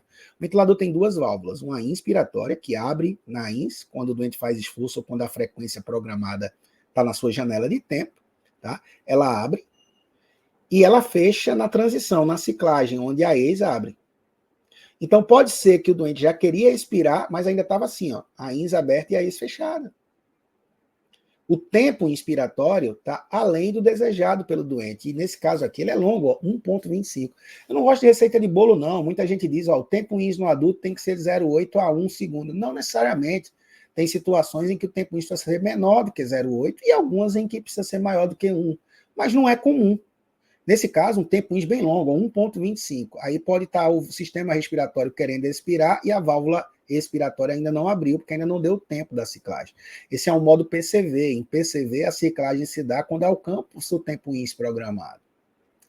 Outra situação que leva ao overshoot, eu já falei, é quando o músculo expiratório contrai. Se você prolonga demais esse tempo INS, além do recolhimento, o drive pode estimular o abdômen, a musculatura abdominal, a fazer contração para colocar o ar para fora, para abrir forçadamente a válvula. Aí também gera o overshoot. Tá? Então, tempo INS, ó, muito prolongado. Só que a gente consegue ver isso também aqui, ó, na mudança do shape do gráfico de fluxo, né? Fica um pouco mais arredondado aqui, porque houve uma tendência de querer acelerar a queda do fluxo, vinha numa tendência de queda mais lenta, aqui tentou cair mais rápido, tentou expirar mais rápido, porém sem conseguir. Então, são sinais aqui de ciclagem tardia. Qual é a definição? É o tempo inspiratório do ventilador maior do que o tempo inspiratório que foi pré-programado pelo controlador central, pelo drive neural. Em PCV, aqui eu reduziria esse tempo INS, mas em PS seria mexer no percentual de ciclagem. Em VCV seria ajustar o fluxo, ajustar o tempo INS diretamente. Então, em PSV, como eu disse, pode ser necessário mexer no percentual de ciclagem. Tá? Olha só o que a gente vai identificar nesse gráfico aqui. Ó. Tem pressão limitada, pressão limitada, fluxo desacelerado. Observe que o fluxo tem duas fases, uma de queda mais lenta e uma de queda mais rápida. Eu tenho o pico de fluxo Waze, e aqui aquele sinal clássico que você já sabe o que sugere. Ó. Sugere esforço inefetivo, tá? Tá aqui. E é esforço inefetivo por quê? Porque tem drive. Ó. Esse triângulozinho rosa nesse ventilador indica que houve esforço do doente para disparar o ventilador nesse momento. Então, o esforço aqui conseguiu disparar, mas o esforço aqui não conseguiu. Então, é um esforço inefetivo. Olha um outro esforço inefetivo acontecendo entre esse ciclo e esse ciclo assistido aqui, ó, disparado pelo doente, e aqui um esforço INS puxando o fluxo, caindo pressão sem disparar o ventilador. Só que tem ciclagem tardia também, ó. Você tem uma demora muito grande no decaimento do fluxo. O doente já queria expirar aqui nesse ponto. Nesse ponto ele já queria expirar, por isso que houve a mudança. Não tem overshoot, tá? Tem uma queda de pressão aqui, ó, porque houve uma tendência de querer diminuir o esforço inspiratório, né, na tentativa de exalar. Então, deveria exalar nesse ponto, mas o ventilador está com um tempo INS muito maior. Qual é o problema? É PS. Em PS, a gente não regula o tempo INS. A gente regula um percentual do fluxo que vai determinar a ciclagem. Nesse caso, está em 25%. Alguns ventiladores tradicionalmente iniciam com 25%. Quer dizer isso? Tem um fluxo máximo aqui, que é 100% do fluxo. Esse fluxo vai desacelerando, vai decaindo. Quando ele atingir só 25% aqui embaixo, o ventilador entende que deve ciclar. E aí gerou um tempo INS muito longo. E isso está favorecendo lá na fase respiratória também o esforço inefetivo. Por quê? Ciclagem tardia e esforço inefetivo são comuns, sobretudo em pacientes com perfil obstrutivo. Olha o que a gente fez aqui. Aumentamos o percentual de ciclagem para 50%. Até aqui ainda estava com 25%. Então, ciclagem tardia. Então, todo mundo acha que ciclagem tardia é só com overshoot, né? Não é não, viu? Na trilha a gente deixa claro que não é. E com alteração aqui de esforço inefetivo. Mudamos o parâmetro. Olha lá como a INS agora está mais curta. Como a inspiração está acontecendo em um percentual de fluxo bem na metade, ó, do máximo, 50%. Olha como não tem mais a ciclagem tardia e olha como não tem mais o esforço inefetivo. Não é lindo, né? E reduzir o volume corrente, porque quando você encurta o tempo INS em PS, você deixa menos tempo o paciente exposto à pressão, você vai diminuir o volume corrente. Então, tinha superassistência, ó, volume de quase 800 ml, e esse volume caiu para 400 ml. Você resolveu tudo com um único ajuste ventilatório. Mas nem sempre é apenas um ajuste ventilatório que vai resolver, tá? Então, aqui eu tenho um doente em PS de 12, PIP de 7, a sensibilidade inspiratória, que é o que vai disparar o ventilador, ajustada a fluxo em 2 litros por minuto, e uma sensibilidade expiratória em 25%. Além disso, um rise time de 175 milissegundos.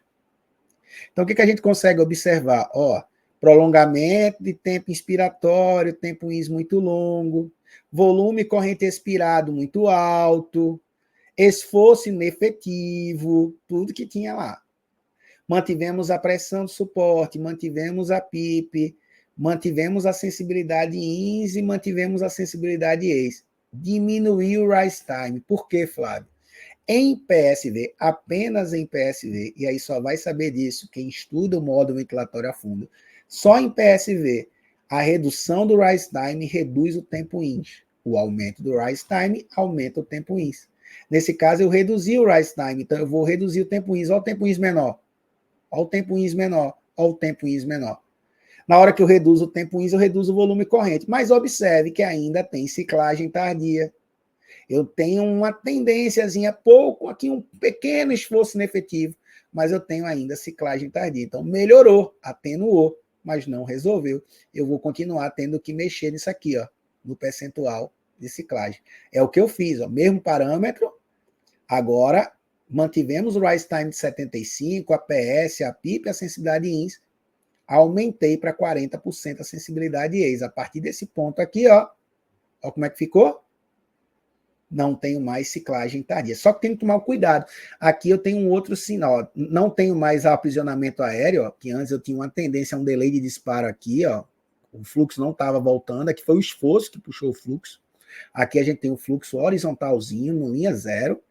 Mas tem que tomar cuidado também, porque isso aqui é um sinal de que o doente pode estar fazendo um esforço excessivo. A gente chama isso de flow index maior do que 1, que é essa curva sinusoidal aqui do gráfico de fluxo. Eu mostro isso na trilha, tem uma aula sobre isso. Tá? Então, é um marcador de excesso de esforço. Nesse doente, eu dei uma aumentadazinha depois aqui na PS para 14 e esse fluxo começou a decair mais linear, não teve prolongamento e também teve uma exalação completa, mantendo o volume corrente adequado. Tá? Então, é ajuste fino, gente. E você só consegue fazer se dominar, conhecer bem o teu doente e se você dominar cada característica do teu modo ventilatório. E observa como geralmente mais de uma sincronia ocorre simultaneamente, né? Flávio, que danado é isso? Aqui é uma tela do ventilador em PS, tá? Aqui alguns vão dizer que é um overshoot, mas não é. Isso é excesso de esforço, o doente tem um esforço grande que não consegue manter, né? Puxa a pressão para baixo e não consegue encontrar a pressão inspiratória já no início da IN, só consegue atingir o nível de pressão ajustada no final. O que eu faço para ter certeza disso? Eu congelo a tela, trago o cursor para esse ponto aqui de pressão e eu vou ver se essa pressão aqui é 22. Por quê? Porque 12 de PIP mais 10 de PS daria 22. Eu vou ver que não, é menor. Então, o esforço do doente não deixou o ventilador pressurizar já no início. Ele só conseguiu chegar em 22 aqui. Então, eu vou conseguir fazer o diagnóstico diferencial. Se isso é uma ciclagem tardia ou se isso aqui é um fluxo insuficiente. Tá? Aqui, no caso, é um fluxo insuficiente, é um excesso de demanda. Além disso, eu tenho esse sinal aqui que nós chamamos de amputação do pico de fluxo ex. O pico de fluxo ex sempre é o ponto mais extremo, e a gente está vendo que está bem próximo do restante da curva. Alguns olham para essa imagem e dizem, eita, é um esforço inefetivo. Não é, porque é muito no começo da ex e vem acompanhado de amputação de pico de fluxo ex. Isso aqui é uma ciclagem prematura. Então, um doente com flow index maior do que 1, excesso de esforço, fazendo fluxo insuficiente e também ciclagem prematura. Se isso continuar, ele vai tender a fazer cada vez mais esforço e ele pode produzir ainda um duplo disparo. Tá? Então, aqui é a ciclagem prematura, um tempo INS menor do que a necessidade do doente. Dependendo do modo ventilatório, a correção vai ser prolongando o tempo INS. Dependendo do modo ventilatório, a correção vai ser aumentando o nível de suporte, aumentando o fluxo INS do teu doente. Ah, Flávio, mas se aumentar o fluxo INS em VCV, o tempo INS diminui. Verdade, mas se isso diminuir o esforço do doente, isso vai favorecer redução da ciclagem prematura. Exemplo de correção, ó. PS de 13, PIP de 6 no ventilador da GE. Vocês vão observar esse sinal aqui, ó, que é a amputação do pico de fluxo ex. Isso aqui é uma ciclagem prematura, ó, bem clássico aqui, ó.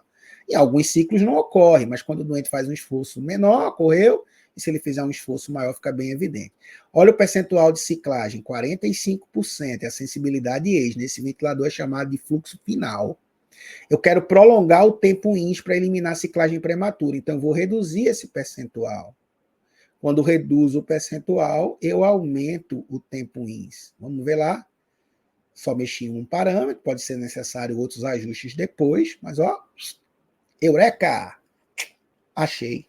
Eliminei, prolonguei o tempo INS e eliminei, na grande maioria dos ciclos, a ciclagem prematura. Flávio, o que é isso aqui? Então, mais uma vez, uma tela gráfica, aqui em modo VCV, volume corrente programado. Está com a frequência respiratória bem baixa aqui, só para facilitar a identificação do evento. A gente percebe aqui que tem uma onda de pressão, ó, início do ciclo disparado pelo doente, ó, queda de pressão e a mudança da cor do gráfico. Ó. Em todos os ciclos, o doente faz esforço. Então, é um doente com um drive bem ativo, bem presente. Tá? E o primeiro ciclo, Flávio, isso aqui é uma sincronia? Não, esse ventilador ele tem um sistema de alívio aqui na fase ex para facilitar a expiração do doente, então cuidado para não confundir isso no caso, então tem que ler o manual, entender o que é isso, tá? Esses dois primeiros ciclos ocorrem de forma tranquila, um tempo INS até um pouco longo, mas sem nenhum sinal aqui de ciclagem tardia. Fluxo expiratório volta para zero, então não está aprisionando ar, aqui até voltou bem, ó. Aqui foi mais rápido, o intervalo entre um ciclo e outro é menor. Só que aqui nesse evento aqui chama a atenção o seguinte, o primeiro ciclo disparado pelo doente, o fluxo vinha caindo e de repente voltou a subir, isso é esforço. O doente manteve-se fazendo muito esforço durante a fase INS. Pode ser porque o fluxo é insuficiente. Lembre-se que em VCV o fluxo é limitado. Você controla o valor do fluxo, pode ser pouco fluxo para ele. Fluxo insuficiente é muito comum em VCV, embora ocorra em outras situações. Aí, esse esforço é tão grande que o doente começou a expirar, mas o esforço continuou. Aí amputou o pico de fluxo age. Veja que o pico de fluxo age nesse ciclo é bem maior do que aqui. É o esforço daqui que continuou na ACE, ao ponto de conseguir disparar de novo o ventilador. Então, ele mal exalou, ó. Ele inspirou esse volumão, só saiu esse voluminho aqui, ó, daqui para cá.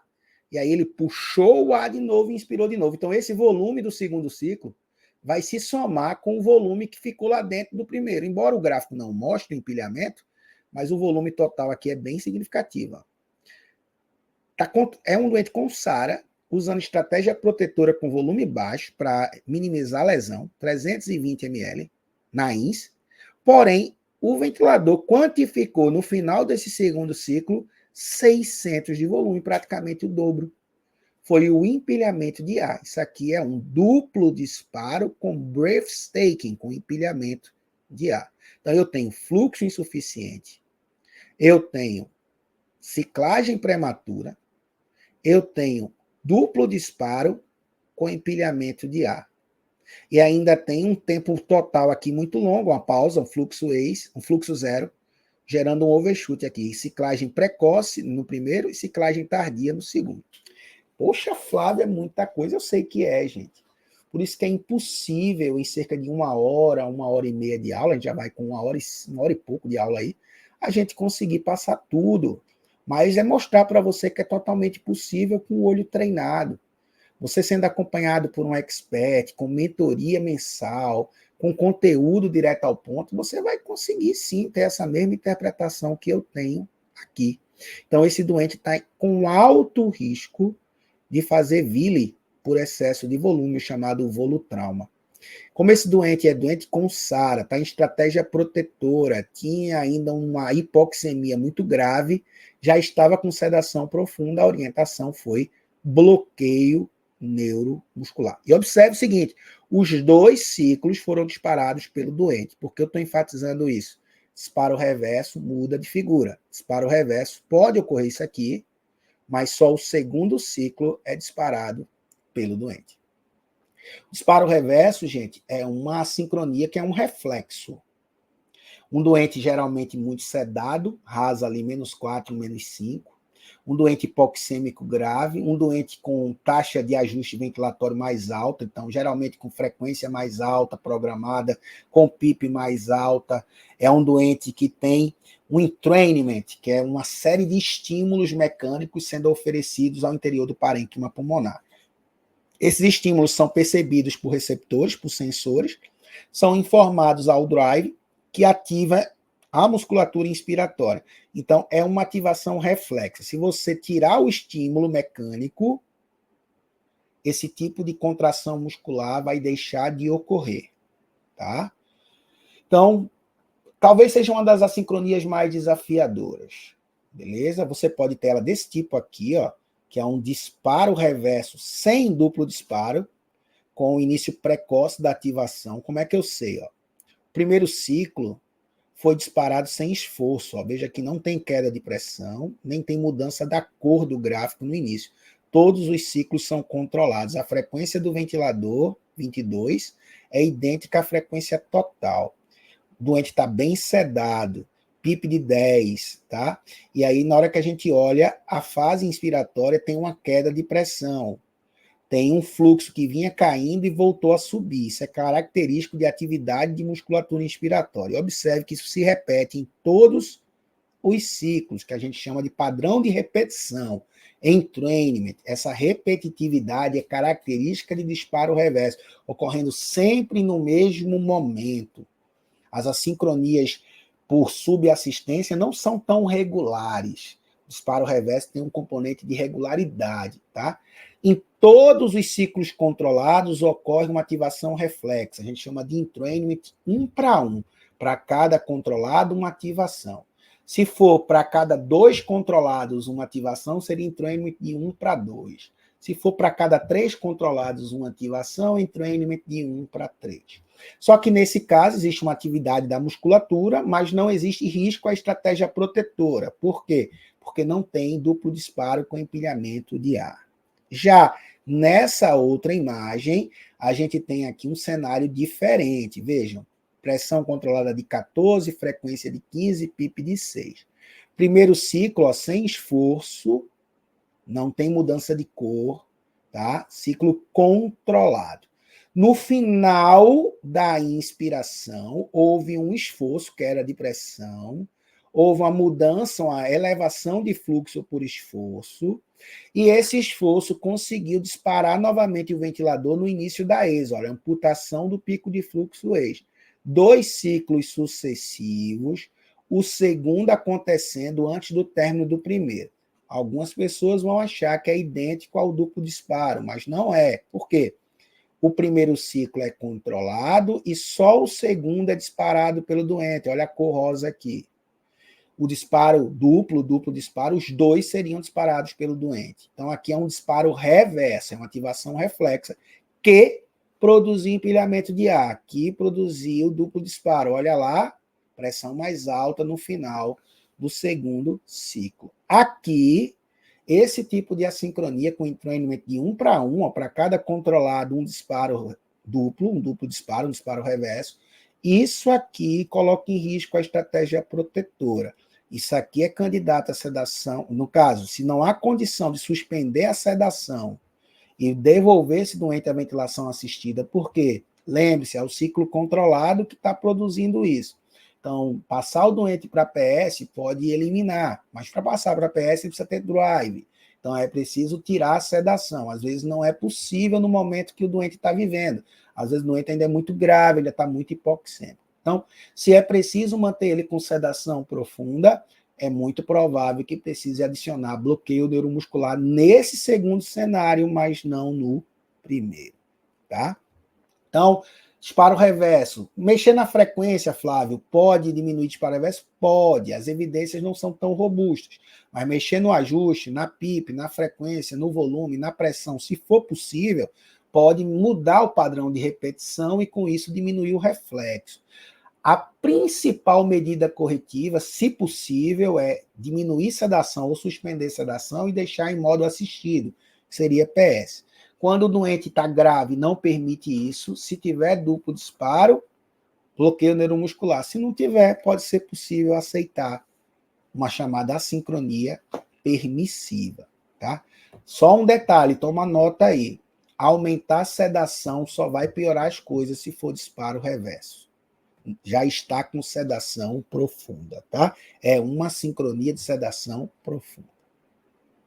Tá lá o vídeo, ó. Quer ter certeza? Aplica uma pausa com pausa expiratória, ó. Você vai tirar o estímulo mecânico, ó. Não tem ativação de musculatura. Confirmei disparo reverso. Ou então, muda o modo para pressão de suporte. Passando para PS, você tira as frequências controladas, você tira os estímulos. Não teve estímulo, não tem ativação reflexa. Ó. Gente. É isso que os meus alunos e mentorandos da trilha têm acesso constantemente durante um ano. Tá? E aí, Flávio, o que eu tenho aqui? Então, um outro ventilador, mais uma vez um equipamento da Getin, um Servo U. Eu tenho modo volume controlado. No volume controlado, o fluxo é constante, mas, Flávio, eu não consigo ver aqui nesse ajuste ventilatório o fluxo. Eu vejo tempo índice. Mas se você controla o volume e controla o tempo, o fluxo é a resultante, tá? Fluxo é volume sobre tempo. Se você controlou o volume e controlou o tempo, você sabe qual é o fluxo. Então, volume de 0,4 litros, 400 ml, dividido por um tempo índice de 0,8. Você vai chegar aí ao valor do fluxo inspiratório. 0,4 dividido por 0,8 dá 50 litros por... você vai chegar ao valor do fluxo, basta dividir isso em litro, por isso em minutos. 0,8 segundos, você vai trazer para litro, vai saber o valor do fluxo. O fluxo está aqui, ó. E aí, observe que houve um esforço dentro da fase inspiratória aqui. Mas se eu observar o início do ciclo, ele é disparado pelo doente, é o esforço no começo. Então, é um esforço excessivo que o doente está fazendo, porque o fluxo que o ventilador está oferecendo é insuficiente. Eu tenho aqui uma imagem, uma distorção no gráfico de pressão, no início da fase INS, que nós chamamos de starvation flow, ou simplesmente fome de fluxo, que é também o apelido desse fluxo insuficiente, desse work shifting. Flávio, como eu corrigiria isso? Aumentar o fluxo INS pode ser uma solução? Pode. Como é que eu aumento o fluxo INS? Diminuindo o tempo INS. Posso mudar para PCV e ver se o doente com fluxo livre fica melhor?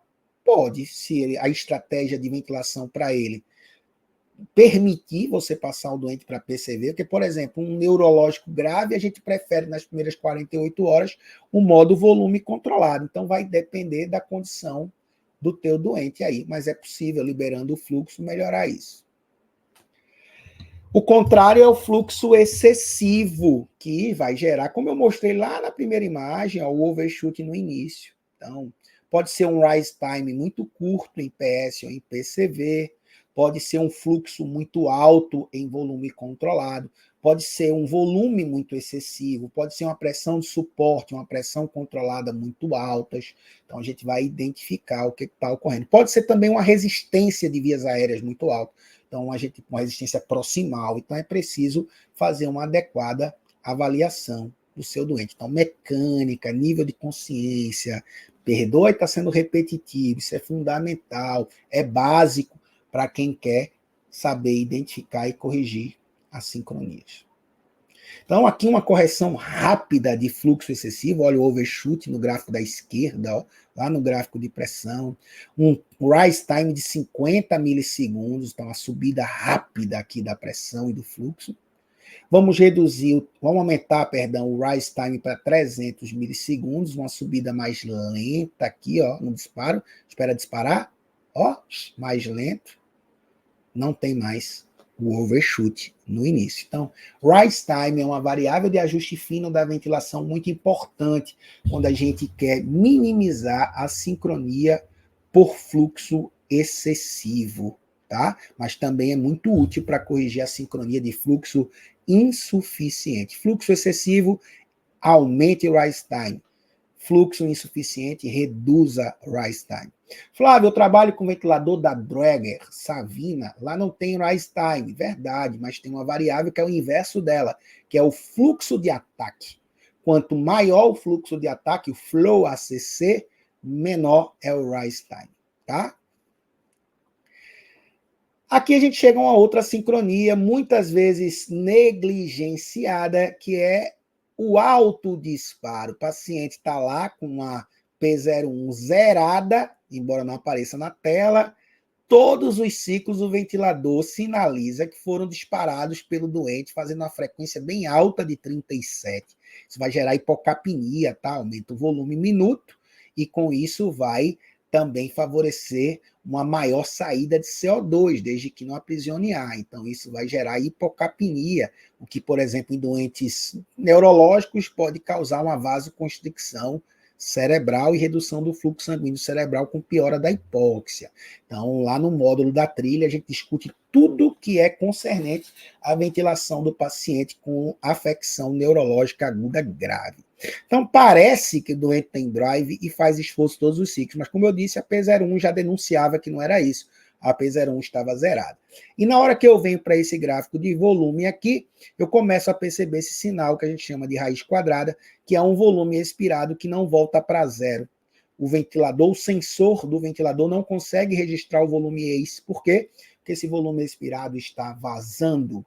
Pode ser um vazamento pelo cuff, pelo circuito do ventilador, aquele copinho que drena condensado do circuito, ou como nesse caso, um vazamento pelo dreno torácico. Esse doente tem um pneumotórax que foi drenado, ele tem uma fístula broncopleural de alto débito. Então, toda vez que o ventilador insufla, parte do volume escapa pelo dreno, borbulha lá o copo coletor. Então, nesses casos, o vazamento estava favorecendo o alto disparo. Flávio, aí corrige como? Às vezes a gente diminui aquela aspiração negativa contínua que tem no dreno. A cirurgia tem que conversar com eles, porque se fizer no momento errado, isso vai recoletar o pneumotórax, tá?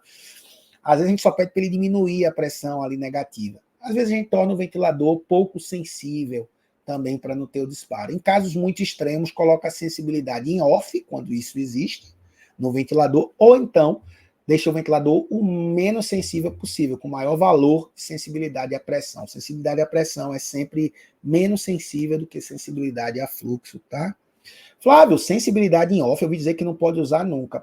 Tem casos extremos como esse de alto disparo que a gente usa, ou então enquanto você está usando o ventilador para ventilar na RCP, na ressuscitação cardiopulmonar. Deixar em off evita alto disparo enquanto comprime o tórax durante a reanimação ou ressuscitação cardiopulmonar.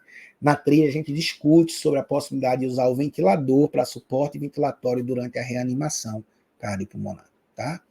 E aí, ó, gente, vamos ver a correção. Ó. Flávio, parece que não tem tudo assistido aqui, ó. Tudo o paciente fazendo esforço, a frequência de 23. Poxa, esse paciente está super bem, né? Ele está em assistido controlado, frequência de 20, fazendo lá uma frequência maior. Ele está disparando o ventilador. Aí a gente está com sensibilidade em 1 litro por minuto, gente. É muito sensível, aumenta muito a chance de alto disparo. Aí aumentei ali para 2, 2,5, 3. Vejam que já começa a espaçar mais um ciclo do outro. E veja que vai, em vez da letra A, daqui a pouco vai aparecer a letra C de controlado, e a frequência total vai ser uma frequência de 22, idêntica que está programada. Alguém vai dizer, a 20 igual que está programado. Alguém vai dizer, Flávio, mas tu está produzindo aí, então o doente está fazendo esforço e não está disparando. Não, gente. Ele estava autodisparando por conta dessas oscilações aqui, ó, que são oscilações cardiogênicas. Então, esse é um doente com status hiperdinâmico. Então, avalia a hemodinâmica do doente. Às vezes, um doente tem FA. Às vezes, o doente está com a pressão sistólica muito alta. Você vê, literalmente, o ictus cordis dele pulsando no tórax. Essa transmissão cardíaca, essa oscilação cardíaca se transmite ao sensor do ventilador e o ventilador dispara achando que é esforço, mas, na verdade, não era. A P01 desse doente aqui exibia valor 0. Ele não estava disparando o ventilador estava autodisparando porque estava sensível demais. Então vejam que ao longo desse momento aqui a gente conversou sobre hemodinâmica, sobre mecânica, sobre sedação, sobre dor, sobre gasometria, sobre tudo que é base. Não queira construir sua edificação pelo teto. Seja expert em ventilação mecânica. A sincronia não se resolve só olhando para essa tela aí. Inclusive está suja. É importante que você tenha uma análise multimodal do teu doente, tá? E aí eu vou me aproximando do final, ainda não acabou, deixando aqui para você uma lista de mensagens que você deve levar para sua casa, ou ler, ou manter ao seu lado aí durante o seu dia a dia, quando você se pensa em ser capaz de identificar e corrigir a sincronia. Não negligencie. Elas são mais comuns do que você pensa e elas pioram desfechos clínicos. A adequada identificação e correção exige uma avaliação estruturada, por isso eu te entreguei elementos de um bom checklist. Você precisa ir além da monitorização gráfica. Aplique um checklist para a identificação da causa, foca primeiro na avaliação do seu doente e depois na avaliação do ventilador. Diferentes causas exigem diferentes estratégias corretivas. É muito simples na trilha eu te entregar um slide com a lista de todas as possíveis estratégias corretivas, mas antes eu preciso te ensinar quando usar cada uma delas. Eu citei algumas dessas associações aqui. Lá eu falo sobre todas. Muitas vezes a correção, elas aparecem, as sincronias vêm em conjunto, não vêm isoladamente, isso complica um pouco, e por isso vão ser necessárias medidas combinadas. Não dá para pensar em apenas um ajuste ou apenas uma estratégia. E o que vai fazer diferença, gente? O que vai te tornar um protagonista? O que vai te aproximar da expertise? O que vai te tornar aquela pessoa capaz de resolver problemas complexos que outras pessoas não resolvem, que é reconhecido dentro da tua equipe, no cenário da tua profissão, como alguém que domina a ventilação mecânica. É qualificação, é continuar consumindo meu produto, meu conteúdo lá do Instagram, é continuar participando desses momentos comigo, é estudar, pegar isso aqui, ó, e devorar livros, artigos, todo dia, se possível, tirar um horário por semana, estudar, se capacitar. Então, é buscar beber na fonte de quem tem conteúdo, de quem tem prova social de expertise, de quem tem experiência prática e teórica, para quem usa um método descomplicado de ensino, porque não adianta eu saber demais e não saber passar para você. Tem gente que sabe muito ventilação mecânica, mas parece que quer mostrar que você está num nível abaixo dela, e quer afastar você do conhecimento. Parece que não quer entregar aquilo que ele sabe. Então, tem que ser um método de ensino que seja descomplicado, direcionado para as necessidades do dia a dia. Treinamento, ir para a beira-leito, flagrar a situação, se tiver dificuldade, filmar, fotografar e trazer mensalmente para discutir com alguém que possa te mentorar através de um acompanhamento, que é o que eu faço nas mentorias da trilha. Esses são os verdadeiros pilares da expertise. Junto com as bases da identificação da sincronia, vão te tornar um expert. E eu te garanto, se você dominar a sincronia, é porque você está dominando muita e muita coisa de ventilação mecânica. Então, eu deixo mais uma vez aqui um convite para você. Nós estamos abrindo, nesse momento, o carrinho para inscrições na minha formação 100% online de ventilação mecânica adulto à trilha. Tá? Uma carga horária aí que você não vai encontrar em nenhum outro curso certificado. Você vai encontrar ali 16 módulos, mais quase 15 aulas bônus. 12 encontros ao vivo de mentoria, plataforma para enviar suas perguntas com resposta semanal. São centenas de artigos científicos disponíveis. Esses artigos vão sendo atualizados mês a mês, à medida que eu vou identificando novo material, estudando, eu vou adicionando lá. Você vai ter também os PDFs de todas as aulas. Então, não tem como ficar de fora da trilha. Venha fazer parte desse seleto grupo de profissionais, de estudantes que estão dando um passo além, através de um método descomplicado de ensino, direcionado para as necessidades do dia a dia, abordando fisiologia, tá? Abordando gasometria arterial, oxigenoterapia, cânula nasal de alto fluxo, ventilação não invasiva, mecânica respiratória, monitorização gráfica, estratégia protetora, VILI, PSILI, VIDD, abordando também os modos básicos, os modos avançados, ventilação mecânica na DPOC e asma, ventilação mecânica na SARA, ventilação mecânica no neurocrítico, ventilação mecânica no obeso, ventilação mecânica no trauma torácico, desmame da ventilação mecânica, cuidado com as vias aéreas, aerosol terapia, enfim, tudo, eu me arvoro a dizer que tudo, ventilação mecânica domiciliar, tudo está contemplado dentro da trilha. Você não pode ficar de fora disso, sobretudo porque o link que está sendo liberado contém um desconto de R$300 do valor real para o valor de R$699, que você pode dividir em até 12 vezes. Então, clica agora, faz sua inscrição, elas são por tempo limitadíssimo, apenas 15 dias, e você tem acesso a todo o conteúdo imediatamente. E ainda pode, com um preço super especial, comprar o nosso curso de bases fisiológicas, que eu e o professor Cláudio organizamos, que está muito legal, tá? Então, não fica de fora. E como prometido, eu vou liberar agora para você uma imagem, tá? É um quiz, é um gráfico ventilatório. A pessoa que primeiro responder no chat exatamente o nome da sincronia que está vendo ali, vai ganhar um desconto de 100% na minha formação, a trilha, já nessa turma que as inscrições foram abertas, tá? Então, vou liberar agora para você.